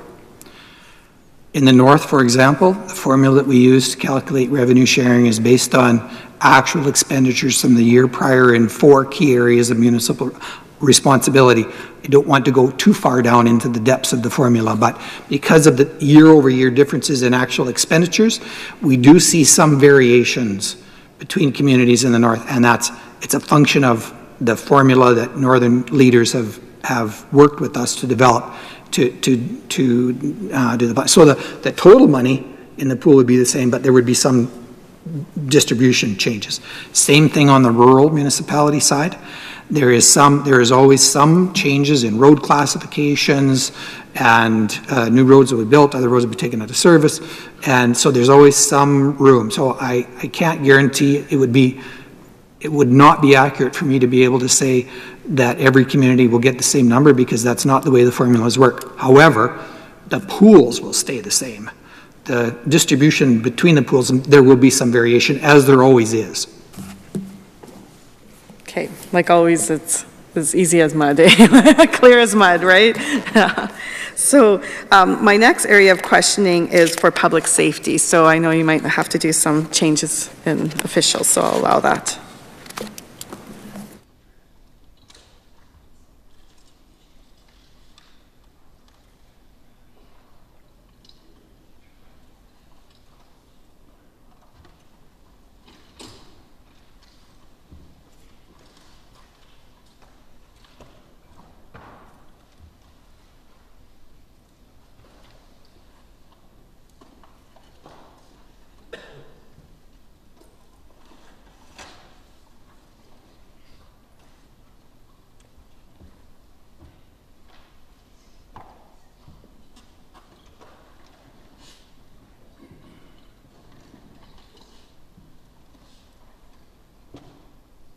Thanks for joining us, Mr. McKay. I'm sorry for keeping you towards the end, and I hope we have enough time to talk, because there's been so much going on with regards to public safety. Always appreciate everything that your agency does and what you do for our province. Do a top-notch job. So I'm going to first start off and just ask you to give me an update on your department's activities in the past year and what is planned in the future. Dwayne McKay, Fire Commissioner and Assistant Deputy Minister of Public Safety Division of Government Relations. So the past year, as always, has been an interesting year. Certainly we have seen a significant number of events that have impacted communities around the province. To say the least, you know, we saw airplane crash in La Loche area, which was remarkable in the fact that only one individual was lost in that. And certainly we saw, you know, wildfires in the southwest, which actually claimed the lives of individuals and injured several, and certainly the impact on agriculture in that area was quite significant. And certainly just in the last months, we saw, a devastating bus crash that certainly impacted not only communities, but in fact, the entire world. And so all of these things sort of help shape the activities that we are engaged in and how to support communities in developing some of the necessary planning as well as the activities that they will undertake. As you know, the municipalities are ultimately responsible on the front line for all of these activities, and certainly the province has attempted to, and I think been quite successful in terms of providing safety nets and infrastructure that would ensure that while they are out there in the front line, that they know that somebody is coming behind to support them. We've had a focus on the 911 system. Just to start there, certainly the change in technology has been a significant part of our focus. Certainly around the next generation 911 and the new telephone systems that are required. And I'm pleased to report that Saskatchewan is in a very favorable position in order to meet the initial requirements, which is text to 911 for deaf and hard of hearing individuals. That implementation was put into place in the early last year, and has been quite successful, and I think and adopted and engaged with those individuals that suffer from that impairment. Just to give a little bit of information on that, while most of us would just have access to 911, we could do that anywhere. The technology that the deaf and hard of hearing community would have had to actually find someone and communicate with them to dial 911 because they couldn't communicate, and yet they would carry a cell phone that would be capable of that. And the new requirements that were established by CRTC now allows them to use their smartphone and dial in to 911 and communicate those activities that they need assistance with. So that gives them mobility, and it really marks a significant step forward in making sure that the whole of society is engaged in these potential services. Our radio system, the public safety telecommunication system, continues to operate. It is the largest land-based radio system in Canada, and not in terms of the number of people because of the populations, but certainly the area base, and that continues to meet the requirements. And I would point out that some of these large incidents that we've experienced allows police, fire, EMS, and other public safety agencies to speak to one another uninhibited so that they can have a coordinated response. In terms of some of the fire activity that we've seen, and certainly this spring has been significant in terms of the number of fires. I think right now we're averaging about 85 fires a day across the province, and some of them have gotten away and claimed some homes and structures, and even as late as yesterday. In the Canada Valley area, we saw 2 homes and 1 cabin destroyed, 2 families displaced. And so this is always a danger, and certainly the response to assist both in terms of fire prevention activities and supporting them, as well as making sure that we have resources that we can build caches around the province to ensure that wherever possible we can respond to those. In light of the fires and the tragedy that we saw in October of last fall, there has been quite a bit of work done with municipalities and stakeholders in general to make sure that we learn the lessons, not just identify, but learn the lessons and assist with training of volunteer firefighters to make sure they have wildland training and make sure how they put together a proper response plan, radio training to ensure that that infrastructure that we put into place is available to them and is used in a way that keeps them safe.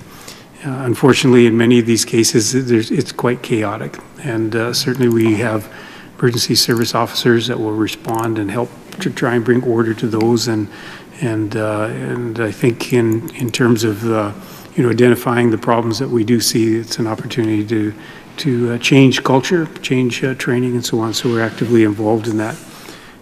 Certainly, in the last few days, we've talked a little bit or heard on the news a little bit about Sask Alert, or the Alert Ready campaign that new technology that was mandated by the CRTC to ensure that all cell phones would get push notifications, and make sure that while you are in a particular area where there might be danger, an alert comes out, regardless of whether you've downloaded an app, your cell phone will get that notification. In Saskatchewan, that will occur on Wednesday. Yeah, Wednesday at 1:55. Thank you. And we would expect and hope that everything will work. I will report that the Sask Alert program in Saskatchewan would be considered quite mature now. It's been in place for a few years. It is a little bit different than what we've seen in other parts of the country, where we have pushed that responsibility down to municipalities. In other words, allowed local EMOs to use that system to alert individuals in obviously those life-threatening emergencies, but also use that to inform people of other public safety issues that might be there, like water issues within their town and so on. Saskatchewan issues more alerts than all of the rest of the country combined on that system, and really is in a position now to help to shape the direction of the Alert Ready program nationally, simply because of the work that we've done in that area. There is a Sask Alert app that we encourage people to download, because while you'll get the alert, the push notification, the Sask Alert app, which was developed along with Sask Alert, is an opportunity to get the alert, but also maps and additional information and links that will allow you to get to information. So not just the emergency, but a bunch of additional information that is available to you as well. We encourage municipalities to use it as much as possible. Some do, and when we think they should have, we go out and do additional retraining. We have developed. We made a few announcements. It's on the single engine air tanker program, which we worked diligently with government officials and the private industry to take a resource that already exists here in the province, which is the air applicators, and use their aircraft now to help in wildland situations. So this is really targeted to central and southern Saskatchewan, and give those wildland situations, as we saw in the fall, another tool. It's not going to put out all the fires, but it certainly is another tool to give aerial attack where necessary. We have trained 26 pilots, and most, I think, if not all, have been certified now to do that. We're working out the protocols, the pricing, sort of all the procedures around that, and we hope by midsummer that will be fully active. It will be activated through our radio system to dispatch, and everybody will be able to access that. Certainly, in case that we get those extended fire systems as we move forward in some of those activities as well. I think last year we talked a little bit about 911 and the new facility that we had put together. And back in a year ago, we were notified by the City of Prince Albert that they no longer wanted to run that system for us. Saskatoon and Regina are also our partners. And now we have selected a new partner, CanOps, or the Canadian Public Safety Operations Organization, to help us and partner with us in the delivery of that service. And we're in the transition now to ensure that all the employees there are transitioned with the least amount of concern for them. And we're well underway there, so there should be no operational impacts. It's virtually business as normal. So we're quite excited about that. That is the selection of a new partner is always a bit tricky. And I think we've done a pretty good job of selecting a partner that would be there for a long duration of time and perhaps allow us to leverage other activities that would certainly reduce some of the financial impacts on us over time. Certainly that is not our main goal, but with all of the technology changes, we need to look and we need to manage that financial impact and ensure that we have the best system for the best value for the money we're spending. Certainly on the On the building and building standards and licensing side, we have many projects going on there in terms of some of the things that you've already talked about, you know, the impacts on buildings and building safety and working with TSASC, their legislative responsibilities, those fundamental pieces that ensure that our core services are meeting standard and that we are building safe and safe buildings for the people in Saskatchewan. So that's a general overview. We're trying to make sure that we are responsive to the activities. Certainly this spring, as I'd said, fire is a major issue, and we have set up a control burn line as well to ensure that people can coordinate their calls in, and certainly there we have a list of all of the fire bans that municipalities put into place, and we can tell people when they call in, you know, you need to check back, there's fire ban in your community and so on. So we're trying to, again, to be responsive to sort of that ever-changing environment. So tonight we're monitoring a storm that is moving through the southern part of the province and could have some impacts on people, and so we've moved people down into the south to make sure that we can respond normally. We've established a intelligence and situational awareness team which gathers in information from all of these different organizations we work with, including Wildfire Management and SaskPower and SaskTel, to ensure that when something comes up, we can manage that risk, we can respond to it quicker, we can get information out, and then take advantage of all that infrastructure that's been built over the last several years. These spring wildfires have been definitely a topic of discussion recently. And so you were saying that there's 85 fires per day. Can you explain that a little bit more? Certainly. So from last year, from January to February, we were just around 550 so calls to this date, and now we're close to 800 calls. So there's quite a few more fires. Now this would not include structure fires. These are wildland fires that we're seeing. So obviously it's very dry, and certainly an extension from the dryness that we saw in the fall.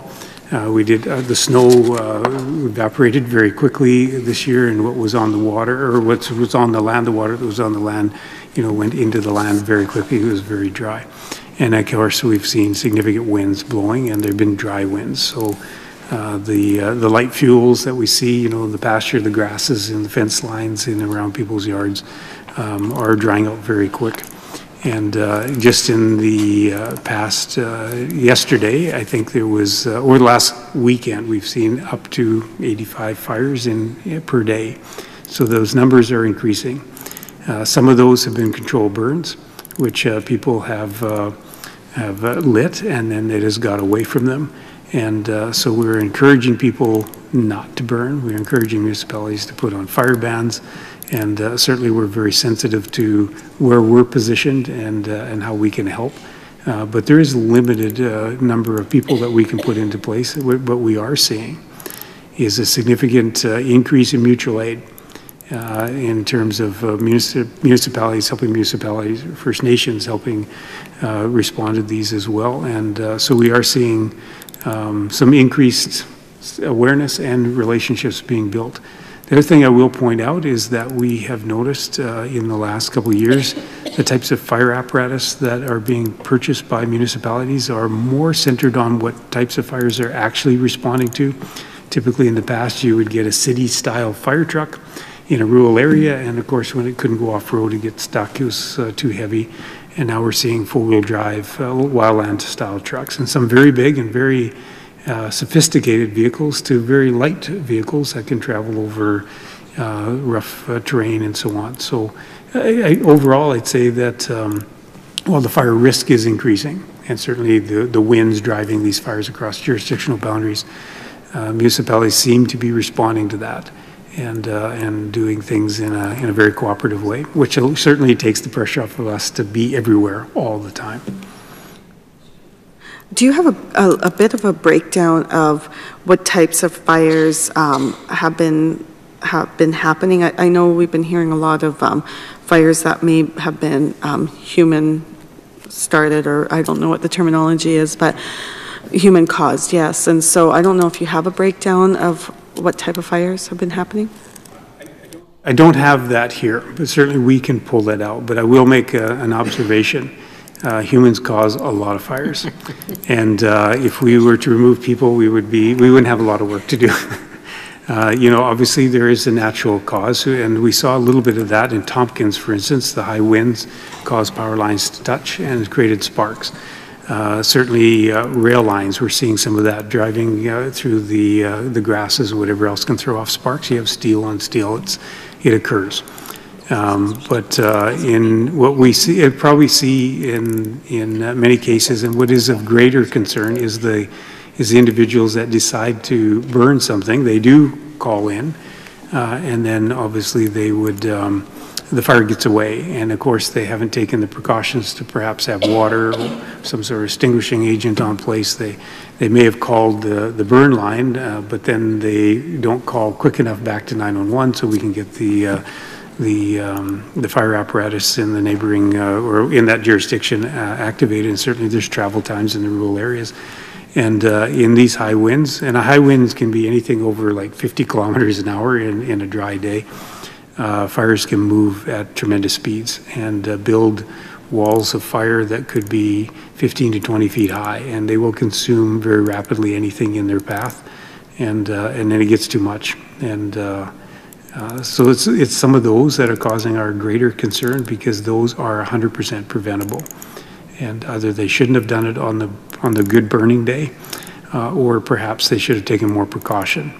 Accidental fires are still probably impacted by human activity, but those we might have some understanding as to you know, how those would occur.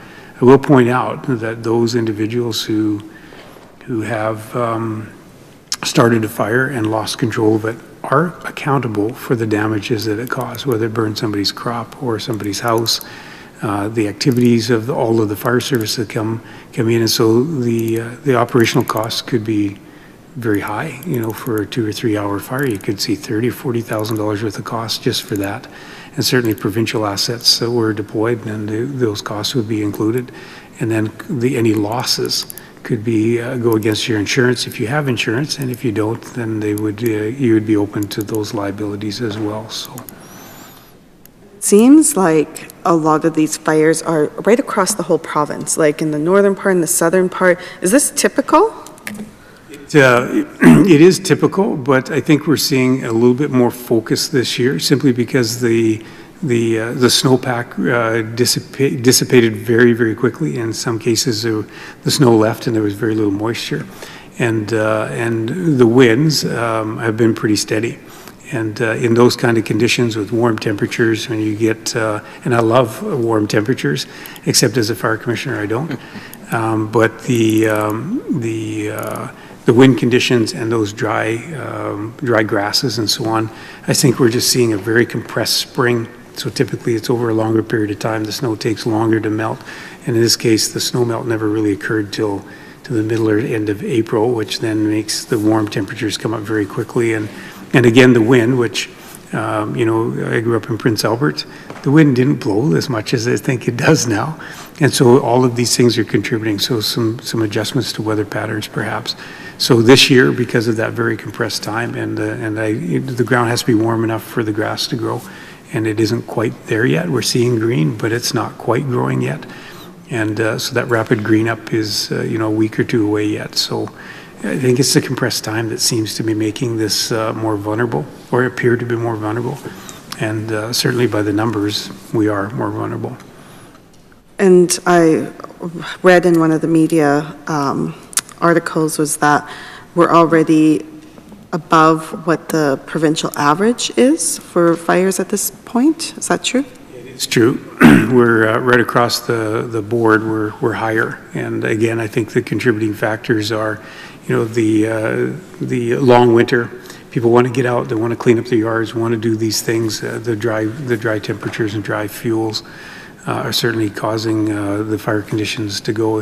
You know, just you know, on the weekend, I think on Sunday we reported through the 911 system that over 40 fire departments were actively engaged in fighting, and that was just in the afternoon.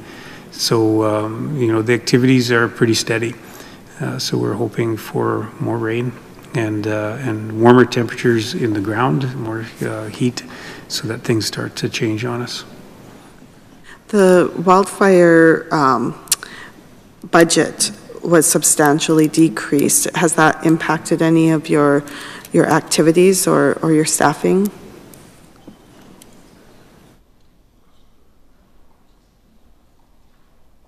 So are you referring to wildfire management's budget or our budget? The wildfire management, would that have an impact on your guys' agency? We work closely with wildfire management, but their budget is for their operations, which is in the north, and the impact there for us is the consequence of those fires. So we work with you know, emergency social service evacuation pieces and so on. So I can't really comment on their operational impacts. And do any of the RMs have a role in paying for some of the associated costs of these fire management?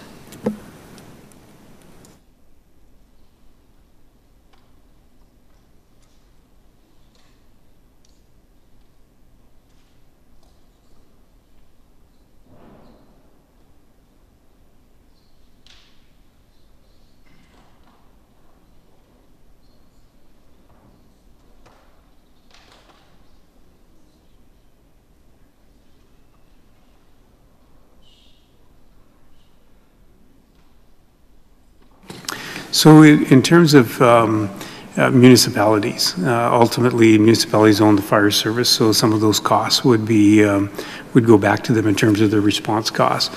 The way most of the fire services are organized here is that there is a base budget established for the fire service operations, and then the operating costs, the response costs associated with going to a person's house or field or vehicle are usually billed back to the individual and charged back through insurance that individual would have. If they don't have insurance, obviously the individual would then be accountable for that.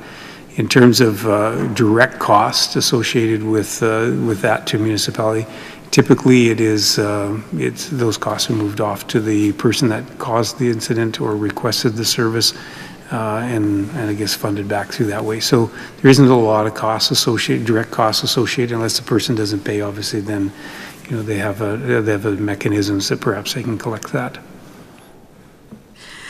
So, are you involved with the wildfire task force that was established?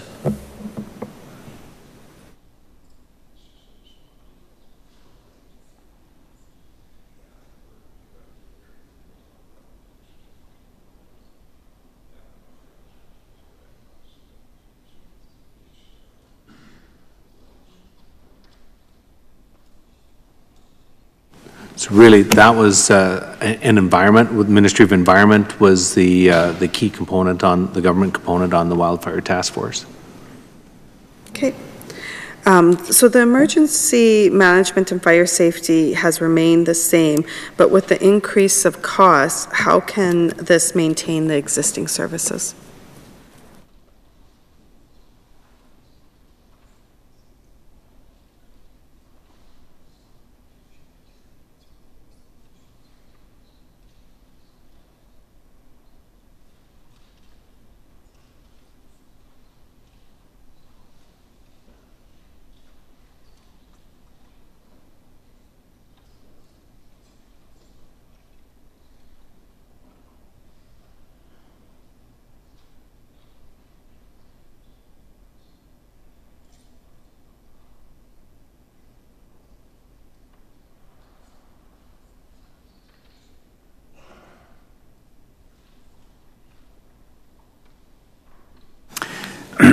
So while we have been doing this emergency business for a few years now, we have developed processes to ensure that when we start to look at emergency operations costs, that they are managed a little different than our base budgets that are established under this process. So the budget that we have is really established around the core services that we need to have in place to run for the year. Any of our emergency operations costs are processed just as that. They're emergency operations, so we're not really budgeted for them. It's pretty hard to predict whether they have a busy year a slow year, typically we have costs associated with that. In addition to that, what we have done to ensure that the Ministry of Government Relations isn't looking after everybody's budget, we establish project codes when we go into a multi-ministry type of emergency or provincial-wide type of emergency, which we see with evacuations or other activities where different organizations are funding or responding to those. Government Relations provides the central coordination and the emergency management structure, and then those other ministries would handle their costs, but through a central project code. So we can roll up what the cost of the situation would be at the end of an operation, but Ministry of Government Relations, like others, would just go back for additional funding to cover those costs once they're done. Okay. The staffing budget was decreased by 160,000. How many staff were reduced and what were the positions?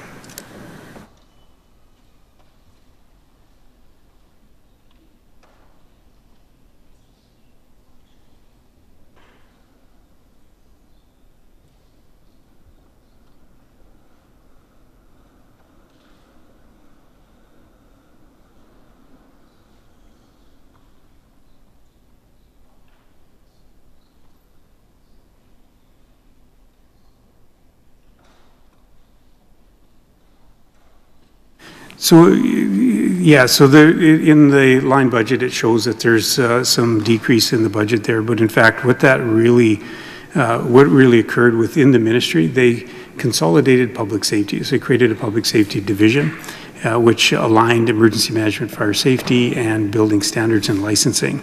And because of that realignment, the structure that was under building standards and licensing, which was a part of a different division, the senior administrative costs were taken out and moved to corporate services. So in fact, there wasn't any real decrease in terms of the costs or the staffing, but what it was just a realignment to ensure that all of the public safety was brought together, and then those administrative costs would have been moved over to where the other divisions, which was corporate services. We were talking about the 911 texting. How many people registered for that program so far?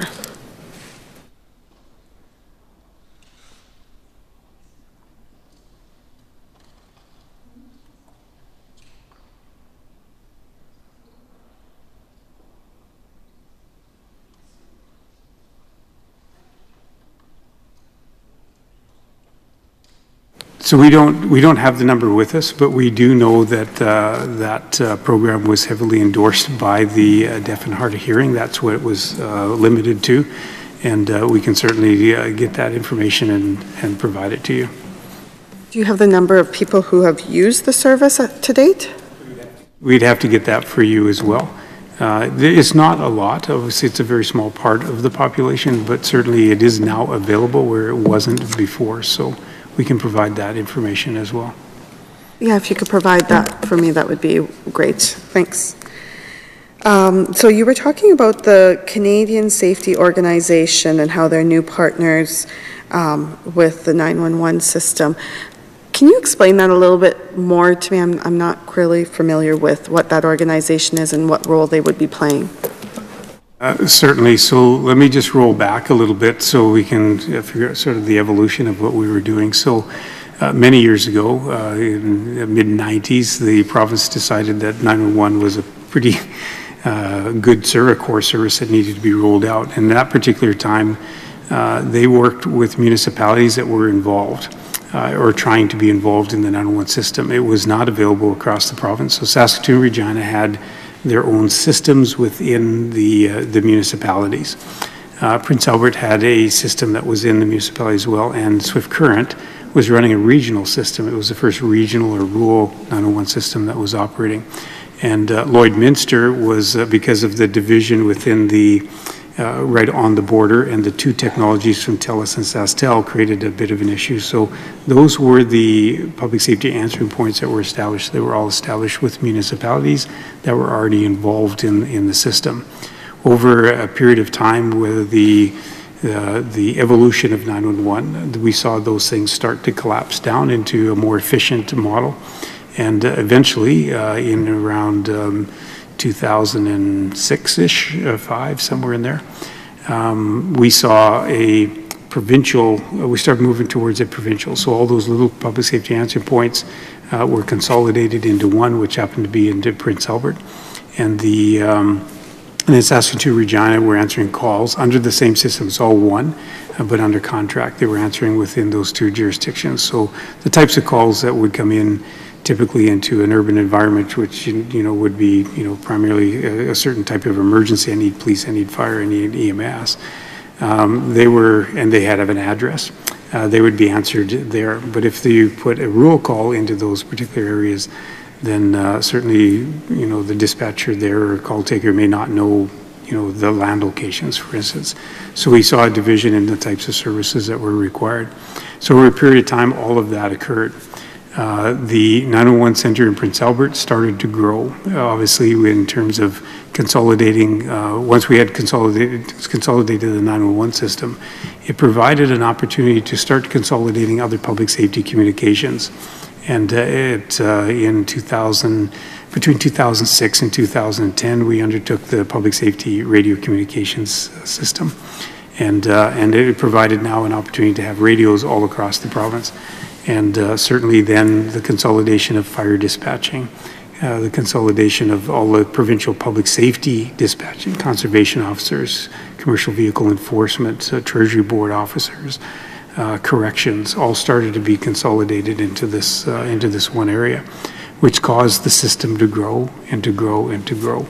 And the municipality of Prince Albert, who was originally in that as part of a partnership, indicated in around that time that this was growing very large, and it wasn't really under their control in terms of the demands that were on the system. And so over the last 3 to 4 years, we've been working with the City of Prince Albert to find a different way to deliver that service. And we wanted it to be in a service that could continue the growth and be very responsive. It has other components. It's got help desk, the fire control line, the 911 system, the dispatching. I think currently we're dispatching about 365 fire departments. So it's quite large, and of course we needed a partner that would be able to take over. Very large for any other municipality. We didn't think that consolidating it all into an urban environment would be, because we had experience that was not the best idea. And to be quite frank, we wanted a partner that would ensure that we wouldn't see, privatization. Although it is not a part of government and hasn't been, we wanted to ensure that the people were looked after, that there wasn't wage suppression and benefit suppression and so on. So it was very unique. We went out to a tender, a competitive process, working closely with our colleagues, and looked for an organization. The organization that was successful in that tender is a not-for-profit. It has a governing board that where provinces and territories participate on the strategic guidance of that organization. It has a board that looks after the operational parts of that, and it is based here in Saskatchewan. So all of the, I think, good criteria to ensure that we can have a long-term relationship with the organization. They agreed that they would do the things that we needed them to do to ensure the long-term success of that program. And so we've entered into a contract with them, and we expect the full transition to occur in the next month or so. How long is the contract with them? The contract is a 10-year contract. With a 1-year implementation phase, which we'll work very closely with them to build a relationship, solve any problems that might come along, and then to look for future opportunities as well. And it'll be reviewed after 10 years, and I think there is a 5-year option to extend, but it also gives government an opportunity then to review and see whether this is where they want to go. As we've seen in the past, 911 and all the technology is very dynamic. And we want to bring stability, but we also want to make sure that government can address any potential opportunities as well as whatever the future brings to us. Do they provide this type of service to other provinces? Their opportunity, or what their business model is to assist governments in managing things that governments don't really want to or can't. So they're in that gray area between, government-owned and operated and privatization. So a key component is they're not-for-profit, that they can own, they can manage, they can run. It's really very flexible in terms of what the options are. This is so right now they're looking after the employees. They will ensure that all of those things that a good employer needs to do are there. But the program itself will stay with the government of Saskatchewan. So Sask 911, the public safety telecommunications, all of those things, the assets are government. It's really just a partner, much the same as the city was, to say we'll look after the employees, we'll look after sort of the day management, but all of the standards, all of the coordination, the program itself will be firmly in the hands of government to ensure that we get what we need, and the employees and the stakeholders, the clients, get what they need. So do we, as a government, do we pay them to manage this? So the contract has a fee for service, a percentage that they pay, much the same as you would see with the Red Cross or other not-for-profit organizations. So would that cost be reflected in the budget here?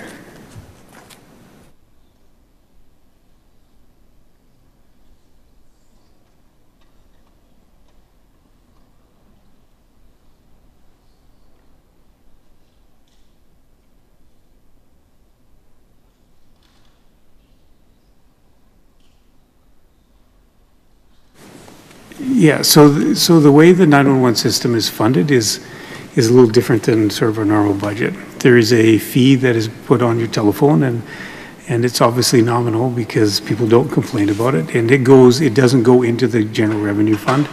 It is part of the summary estimates in terms of, it's government money, but it is housed in SaskTel. They collect the fees from all of the telephones that are operating within the province. And that money goes into a fund, and then it is controlled specifically for the purpose of 911. Now, 911 has two components to it. It is the 911 call-taking, dispatching component, and then there's the public safety telecommunications network, which is funded there as well. And in the legislation, it's basically one system, but it's actually two programs. And so that's how we run it. It's all within that other account. The advantage to the sort of the program is that it isn't solely accountable for that money, in the sense that the dispatch services that are provided, they are actually charged back to municipalities or those ministries or agencies that they provide dispatching for. So it's a hybrid system. The core funding comes out of the 911 account, which is controlled through the ministry, and then the business side of that, which is dispatching fees and other services that might be provided, are charged back to the clients that are requesting those services. So it's a little bit unique. It's not recorded in this particular piece. It's an account that is currently being managed by SaskTel. Okay, I wanted to talk a little bit about the Sask Alert that you were talking about. And so tomorrow we'll be getting our alerts at 1:55. What should we expect? So your phone will make a screeching noise that will shock you, and then you'll get, or a buzz or whatever, and then you'll get an alert that says, actually I have no idea what it actually is going to say, but it'll be a test, and then whatever is there. And it's basically just a way to ensure that the system has cleared all of its hurdles. I will point out that in Quebec that didn't work exactly right. There was a hyphen or a space put into the programming that obviously was a small error, but blocked it. We're expecting that those problems are solved, and so we're expecting success tomorrow. And certainly those individuals who have not downloaded the app, who may be completely unaware at that particular time, they will become aware, and they will now be aware that this thing is going to happen. And it's interesting, so the technology has come to Canada. It's been worked on for many years, and there's been much controversy around how to get this thing done, whether we record everybody's telephone numbers or whether we push it out through the system. Obviously, this is the ideal way of doing it. Australia went a little different way. Every time you register, your telephone number goes into a database and it activates the database. We thought that was had too much opportunity for error. And for those that have traveled through some states in the U.S., it isn't everywhere in the U.S., but in some states, you'll be driving down the road, it'll send off this little siren signal, and you'll say, it might come up and say flash flooding, be aware. So it's those alerts that people who may not be anywhere aware of what's going on around certainly will be notified, and then you can take the appropriate action. Tomorrow's test we're waiting on bated breath. We will be in the House. It'll be close to question period, so I'm assuming we might want to all shut off our cell phones because that could be quite noisy in here. Attention breaker. So that's what the other question I was going to say was that we know that there has been issues in other provinces with regards to the Sask Alert testing. So have you been working with Minister Goodale with regards to this implementation?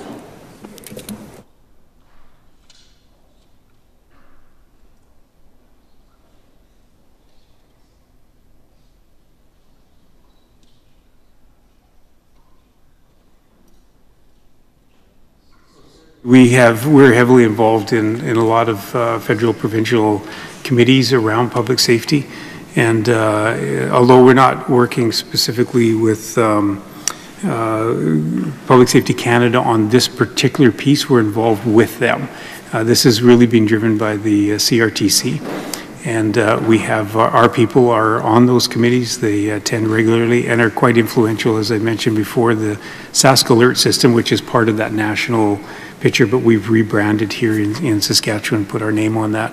That committee and that Sask Alert program is quite mature. As I'd mentioned before, the depth at which we have gone to in terms of making sure it's available to municipalities that want to take that training is quite a bit deeper than what we've seen in other provinces. We've set the standard on that. We meet with Palmerex, who is the Weather Channel organization. We've met with them on a regular basis. There's a technical advisory group that we're involved in to ensure that not only that our system is fully compatible, but that Saskatchewan has the opportunity to drive this as opposed to be driven from other larger provinces. We are clearly punching above our weight, but that has certainly been to the Saskatchewan's advantage to ensure that the system meets our needs as opposed to some adaptation from some other jurisdiction. So, and of course in all of that, Public Safety Canada, which is the Minister Goodale's ministry, is closely involved in all of that as well. Volunteer firefighter organizations have had some financial restraints, and oftentimes a lot of their equipment are based on donations. So, but when they have to purchase some items, has there been any discussion with potentially having that being a PST exempt option for firefighting equipment?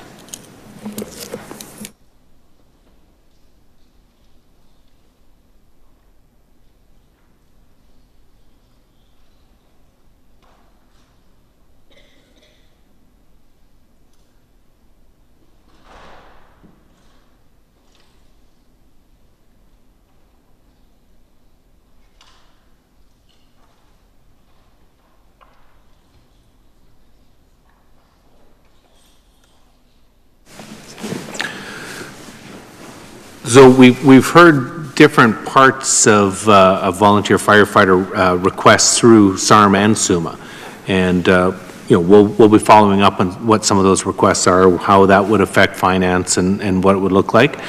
But that's something that we are following up a little bit more on training, professional development when it comes to that, and equipment, and some of those things. So that's something we're going to be following up with our partners. I would point out that the sensitivity or perhaps the of municipalities around fire protection, we've seen a significant increase in the technology that they're deploying. You know, in some days in the past, we would go and I used to use this philosophy or this comment that we might see a 1953 Chevy 1-ton with a 300-gallon tank on the back and a banjo pump. We don't see that. You know, we see very modern equipment, very specifically spec'd out to meet the needs. And certainly big incidents that we saw in the Southwest, for instance, we know that increased purchases by not just the municipality that owns the fire service, typically the urban, but we're seeing RMs begin to invest in those services as well. So a lot of cooperation and good equipment being purchased, certainly after 2015 wildfires in the north, where we invited a lot of those municipal services to come and help in La Ronge, Orange, and Lac La Ronge band areas. That when with the next budget cycle, we saw a lot of new apparatus being purchased. I think it's people are becoming aware they need to be prepared. So while we don't hear that request coming directly from the fire service, we do see an increased investment in terms of what they are doing for their fire service. And yes, they still do a lot of fundraising, and they're looking for sponsorships as well to offload some of those costs. But that's what we're seeing now. Well, thank you. I know I've exhausted my time. I could probably stay here for a couple more hours, but I'm sure everybody would like to go home. I again want to thank all the officials that were here tonight, and thank you for answering my questions. Thank you, Minister, for having a real respectful conversation, and I think this is important for everybody to, I know I learned a lot, and I hope maybe even you learned a little bit. I know 3 months on the job, there's still a lot to learn. This is such a diverse ministry. So I also want to thank the media services for spending their time this evening to have this all recorded so people can watch from home, and Hansard for doing their good job with making sure everything is kept on the record, and the committee staff and all of the other members who are here today. So thank you for a lovely evening of learning a little bit more about the ministry, and I hope you guys have a nice rest of your week. So thank you. Well, thank you, Ms. Rancourt. And seeing no further questions, we'll adjourn our consideration of the estimates for the Ministry of Government Relations. Minister, do you have any closing comments that you would like to say? Well, I too would like to thank everyone involved tonight, certainly all the support answered, commissioners, and thank the committee for their questions, and absolutely we learn a lot from questions. But I think I would really like to thank the room full of rock stars that we've got here.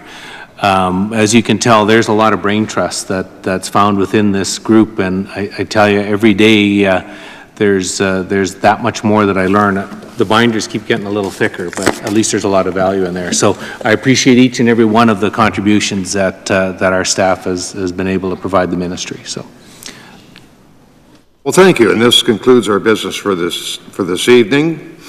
I would ask a member to move a motion of adjournment. Mr. Nerline has so moved. Is that agreed? Carried.